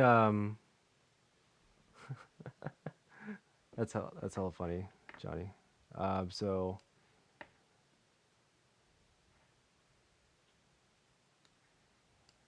what helps you boost your creativity? Because it's very difficult being happy with whatever I come with, as it sounds like someone else usually. That's a good point. So, if you didn't see the first couple classes of the sampling portion specifically, I talk like really a lot about that. You know, just about how to channel your influence and how to channel uh, influence in general, like assimilate as opposed to steal, because those are two different things. Where you have, on one hand, you're really inspired by a producer, so inspired that you go and accidentally, and that's in air quotes, make their track. And it could be out of respect, it can be out of flattery, whatever your reasoning is, you still did it. So how do you go and take a step beyond that, and like both don't plateau as a producer, as a musician? Um, and for me, that is channeling my influence as it is. Everything that I like is what I like. So if I get influenced by another producer, say like somebody like Moody Git or something, I'm not going to go and sit down and make his track, although I have before. I've sat down and made Moody Good tracks and been like, huh, that's hilarious. And then I don't put it out. And I don't get like down on myself or whatever or beat myself up over it. Sometimes I'll even flip that into something that's more unique. It's about what you decide to do at the end of the day. So, what I end up getting inspired the most by, because there's so many different ways to be influenced in the world in general. Say from social media, politics, whatever is taking your attention at the time, whatever's affecting you emotionally, that's influence. That's inspiration, actually. Like if it was art, you would go and draw what you see, paint. Like art in the drawing sense, art in music sense. You channel your aggression. You know, so when I hear somebody that's like really, really, really unique, I hear them specifically. I hear who they are as a person, like maybe even some of their strife, that they've had to deal with, for like it's kind of a different thing, you know? It's a very difficult question how to stay happy with your own shit. Um At the end of the day, like you really not need to not compare yourself. I shared this one little clip from Wikipedia about the four agreements from what's his face. I'm not thinking right now. But yeah, the four agreements is really general, and it's really about not giving a fuck. How to not give a fuck. And your favorite artist does not give a fuck. And why? Because they've been through so much shit. So why would you give a fuck about making some small music where it's just literally your escape? Why would you give a fuck about that if like so many other things in your life are just fucked up? You know, that's like literally your escape. For somebody that's trying to climb and being an opportunist, it's a different mindset, you know, and I kind of like it's one of the reasons why I even like started this because I know that it's really hard to find influence and to be unique. It's extremely hard. So our first instinct is monkey see, monkey do, you know? So we do what we like. And when somebody does something that we now like, we want to do that thing. And so really it's about balancing that and understanding when you're kind of stepping over that line, really. And, you know, how to kind of pull yourself back when you find yourself taking too much, you know? So it's like if you really like a tree and you like the apples coming off that tree, you're not going to go and say tomorrow, "Hey, I'm a tree." And where are my apples, bro? Like because you like it, you're not going to become it, you know? So I whenever I'm like mentoring somebody, I always give them the example of like a Sith Lord. Because it's really like that. The minute you go and decide that you're like, say, like, want to be Skrillex, because that's the easiest, perfect example. The minute you decide to make Skrillex's music, you go and cheapen his brand, you cheapen his sound, and you pull from the lifespan of it, you know? And so that takes a toll on anybody. Doesn't matter how much of a good vibe they are, like Skrillex. Skrillex is such a good vibe. His closest friends could steal from him. The minute he shows them a new track he made, they have gone to their studios, made that track accidentally, and released it through a major label. So that's the kind of shit that you have to deal with when you're dealing with people like this. So it's really a decision like of awareness, you know, self-awareness. When am I taking too much? Because when you take too much, you're not saying I want to be like you. You're saying I want to be you. Like actually you. And as a Sith Lord, if Darth Vader ever made that decision like, "You know what? I am the ultimate evil." I mean, he never makes that decision though. Never does. That's why he never kills Palpatine, bro.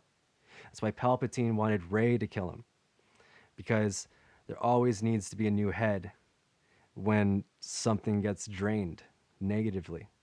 There's always something there to fill its spot. So it's like if you were to become as good as Skrillex, making his specific style of music, literally a track he makes a week after it comes out, you make a copy of that track. If you want to be Skrillex or as big as him, you have to kill him someday, metaphorically, financially, legally. Something needs to go. You want his spot, you want his niche, and so you're taking that.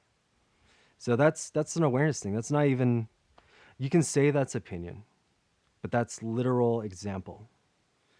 Is that you know it's actually just the way trends work too. You know, so if like you know, and I've been on this rant before, but you know, class is over. And y'all asking questions, so it's just really at the end of the day how you feel comfortable going about and like just assimilating things. Your music should sound not like one person, but like 15 people. And in those 15 people, maybe one influence outshines the other. And you can kind of hear it, but more so than anything else, you can hear yourself on top of that. And it's like, I'm not going to give any like specific examples of stuff in our scene because I don't want anybody to get triggered. I don't want to come at anybody today. I don't feel like roasting anybody today. Skrillex is a good example because it's so far in the past now. If you're still making Skrillex beats, it's just like, bro, that's just Skrillex ain't even doing that anymore. It's done. It's drained. The swamp is gone. The wellspring has dried up.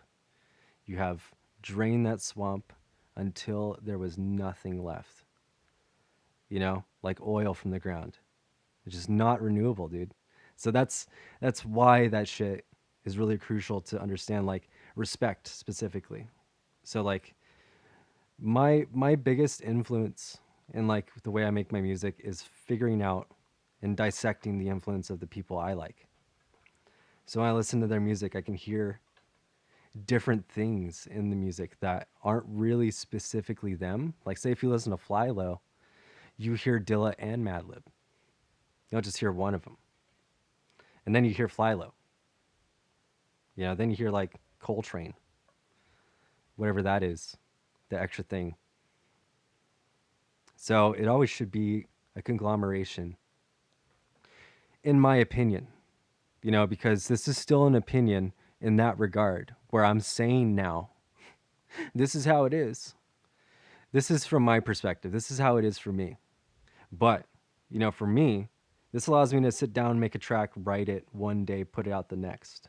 This allows me to sit down, execute a contract that was literally just given to me. This happens 90% of the time when I'm working professionally. Because I'm a subcontractor, they're not going to come to me first because that's a big slap in the face to their staff. I'm like, you guys suck. I'm going to call up Taylor. Like, they're not going to do that. My cat's going crazy in the background. Yeah.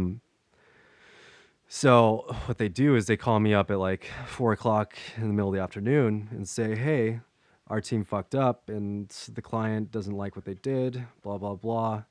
So can you take this material that you're learning and dissecting right now in 1 hour, start at 5, end at 8, so I can pay you this much, and then you get the contract. So, you know, like if I get the contract, I get hit up again, which is actually almost every single time, you know, but, you know, the more I get contracts like that from different companies, the more their staff doesn't like me. And that's just kind of how it goes, you know, sometimes. But, you know, for that, like I channel influence the same way I do with music in normal ways, where it's like, what do I need to do? What is my intention really? And then I just find that vibe. I find the initial outline, sketch, you know, if you're drawing a physical silhouette of somebody, there's almost no way unless you've, you know, muscle memoried this into your existence so hard that you can just go and sit down and draw the perfect orientation and perfect symmetry to someone's face without drawing outlines. But the outlines literally allow you to make the face at some point. So if you know how to draw that outline, it should take 5 minutes. For someone who doesn't know how to do that, that's a whole hour. So, you know, that's the different scale of it. So whenever I channel influence, whenever I get inspired, it's into sketch mode, and I start laying out all these ideas, macro pictures of where I could see it going, and then I decide on which direction I want to go with it. So I don't always sit down and write halftime. Yeah, I sit down, literally sound design for a bit. Like if I'm feeling uninspired, I sit down and sound design. I go and listen to music I love. I don't go and listen to whatever just came out. That's how I get less inspired, dude. That's how I kill my inspiration, is go listening to whatever is popping right now. Because A, it's just not going to be good. I'm comparing myself. I'm a literal orange comparing myself to another orange. So I want to go and compare myself to myself and just listen to my own shit. You know, listen, not my own music, but listen to my own, you know, playlist, stuff I like. You know, I'll sit down and listen to Andy Stott for an hour and then go write some fucking weird drum bass. Literally for no reason. No connections in between. Maybe I heard a chord progression, you know, and that chord progression was like, oh, music. And then that was it. It's like Andy Stott violence will always inspire me.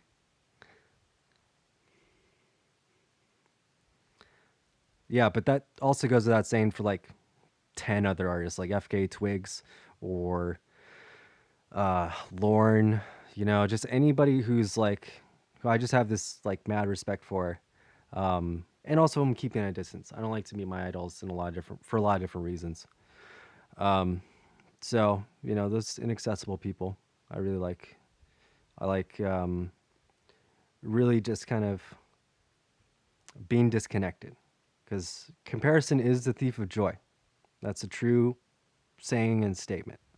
Because the minute you start to compare yourself to anybody who's exactly like you, you're gonna be literally micro comparing yourself to.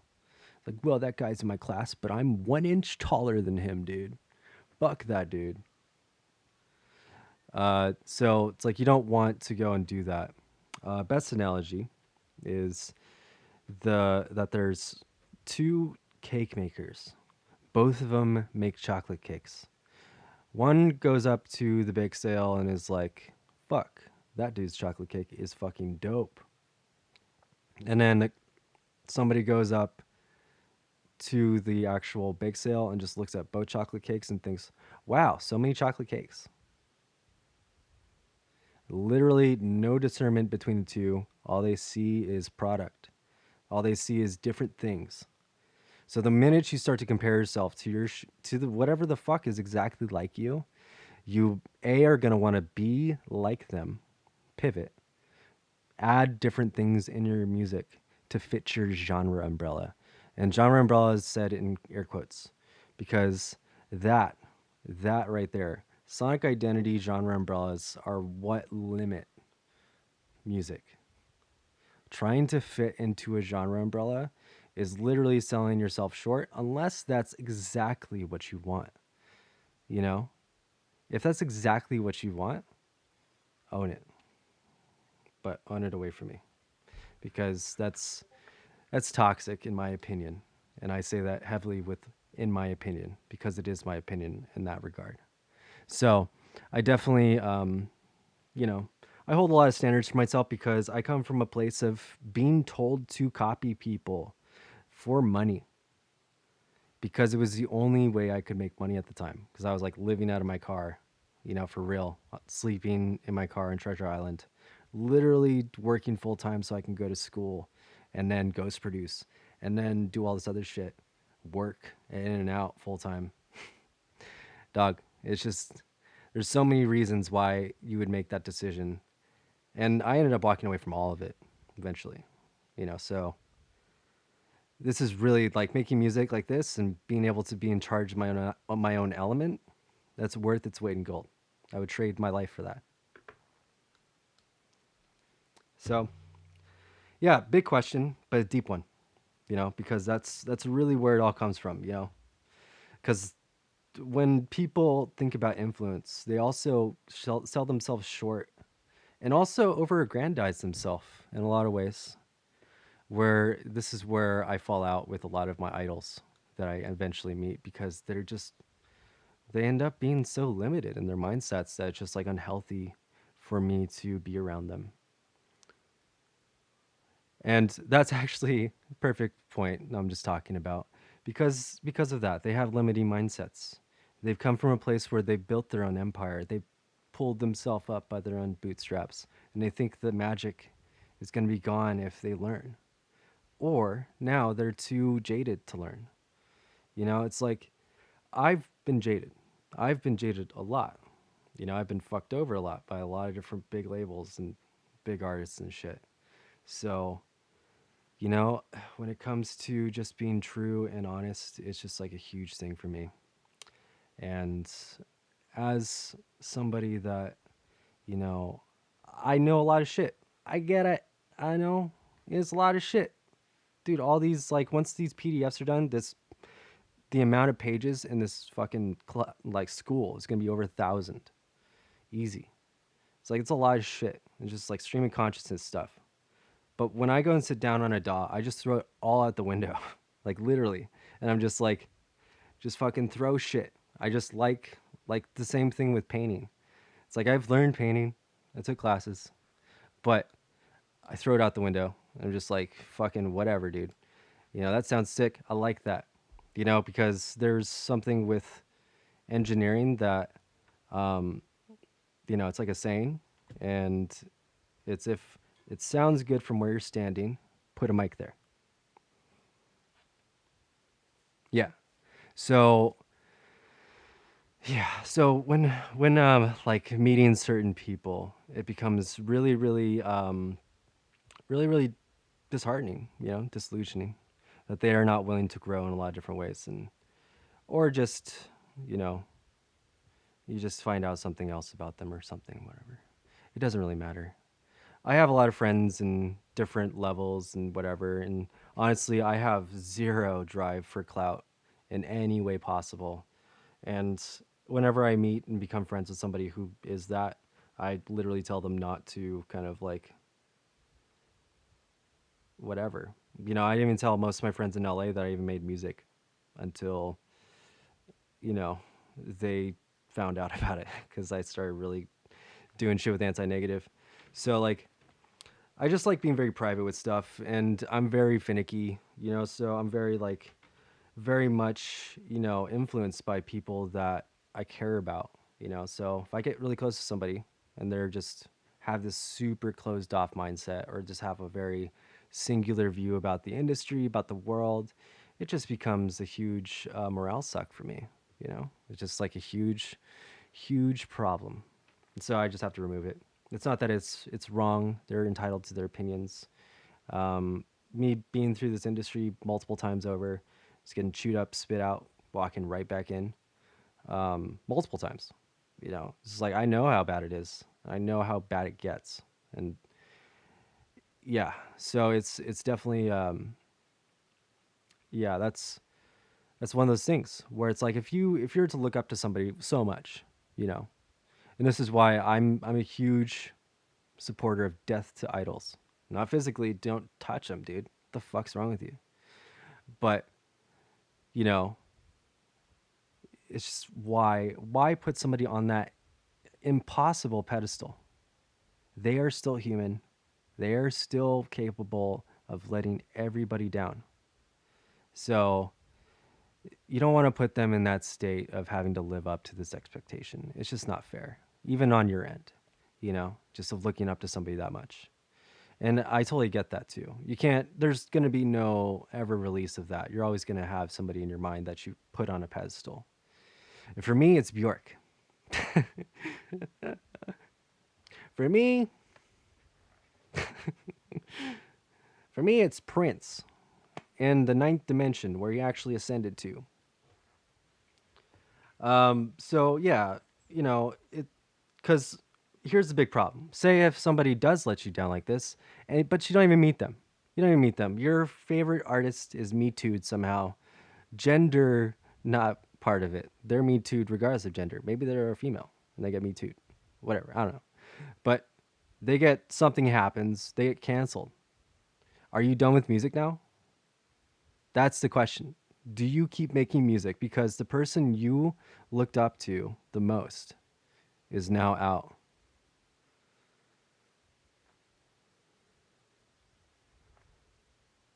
Yeah, and I really hope that people get a lot from this shit. I know I don't have that big of an audience, and that was one of the big things I wanted.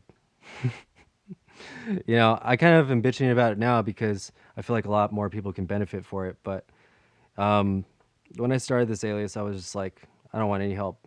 Zero people can know about this, and I just want to see what people think from a zero perspective. And that's how I got signed on Division, Madzu, all these other places. And without any prior, hey dude, this is who I am. Remember me? It's like none of that shit. Whenever I send a demo, what I send is my name, my age, where I'm located, and cheers. Just all on different lines, and then a link to whatever I'm sending them, obviously. But that's it. I don't send them the backstory. They want the backstory, they'll come for it. Yeah, so like yeah. I don't personally separate art from the artist because of the reason I said before. I channel influence from what I hear. When I hear music, I hear them. And so when I to have that disconnect. And honestly, I really haven't had that much of a problem with that where it's like, oh man, Cardi B, I fucking loved you. How could you do that? It's like, nah, never had that. I don't look up to Cardi B like that. You know, it's like, whatever, fuck you want to do. Blah. I, fuck you for that. But, you know, it's not going to stop me from making music, you know? But, you know, there's a lot of other people that if it did happen to them, I'd just fucking be pissed. Be like, fuck, dude. I would sit down and probably not make music for the rest of the day. Maybe bummed, but it's not going to change my life outlook. It's not going to be like, oh, dude, well, I guess there's no place for me. Fuck my life. Because that guy's fucked. And blah. Get all emo.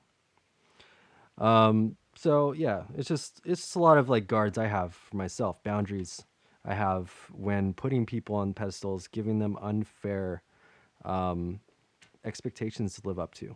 You want to lower your expectations for people. Raise your expectations for yourself, lower them for everybody else. You'll be much happier that way. Because the more you lower your expectations for other people, the less you give a fuck about what the fuck they're doing. Because honestly, who gives a shit? I give a shit when people are have their rights infringed upon and all that other shit. So obviously I am fucked up right now by what's going on. But you know, it's just some things you just cannot control. Some things you just have to let go of. And that's one of those things. Like putting your idols on a pedestal. You're going to have to let that go. One day, one day they will disappoint you. And you'll have to make that decision. Why did I get into this now? And, you know,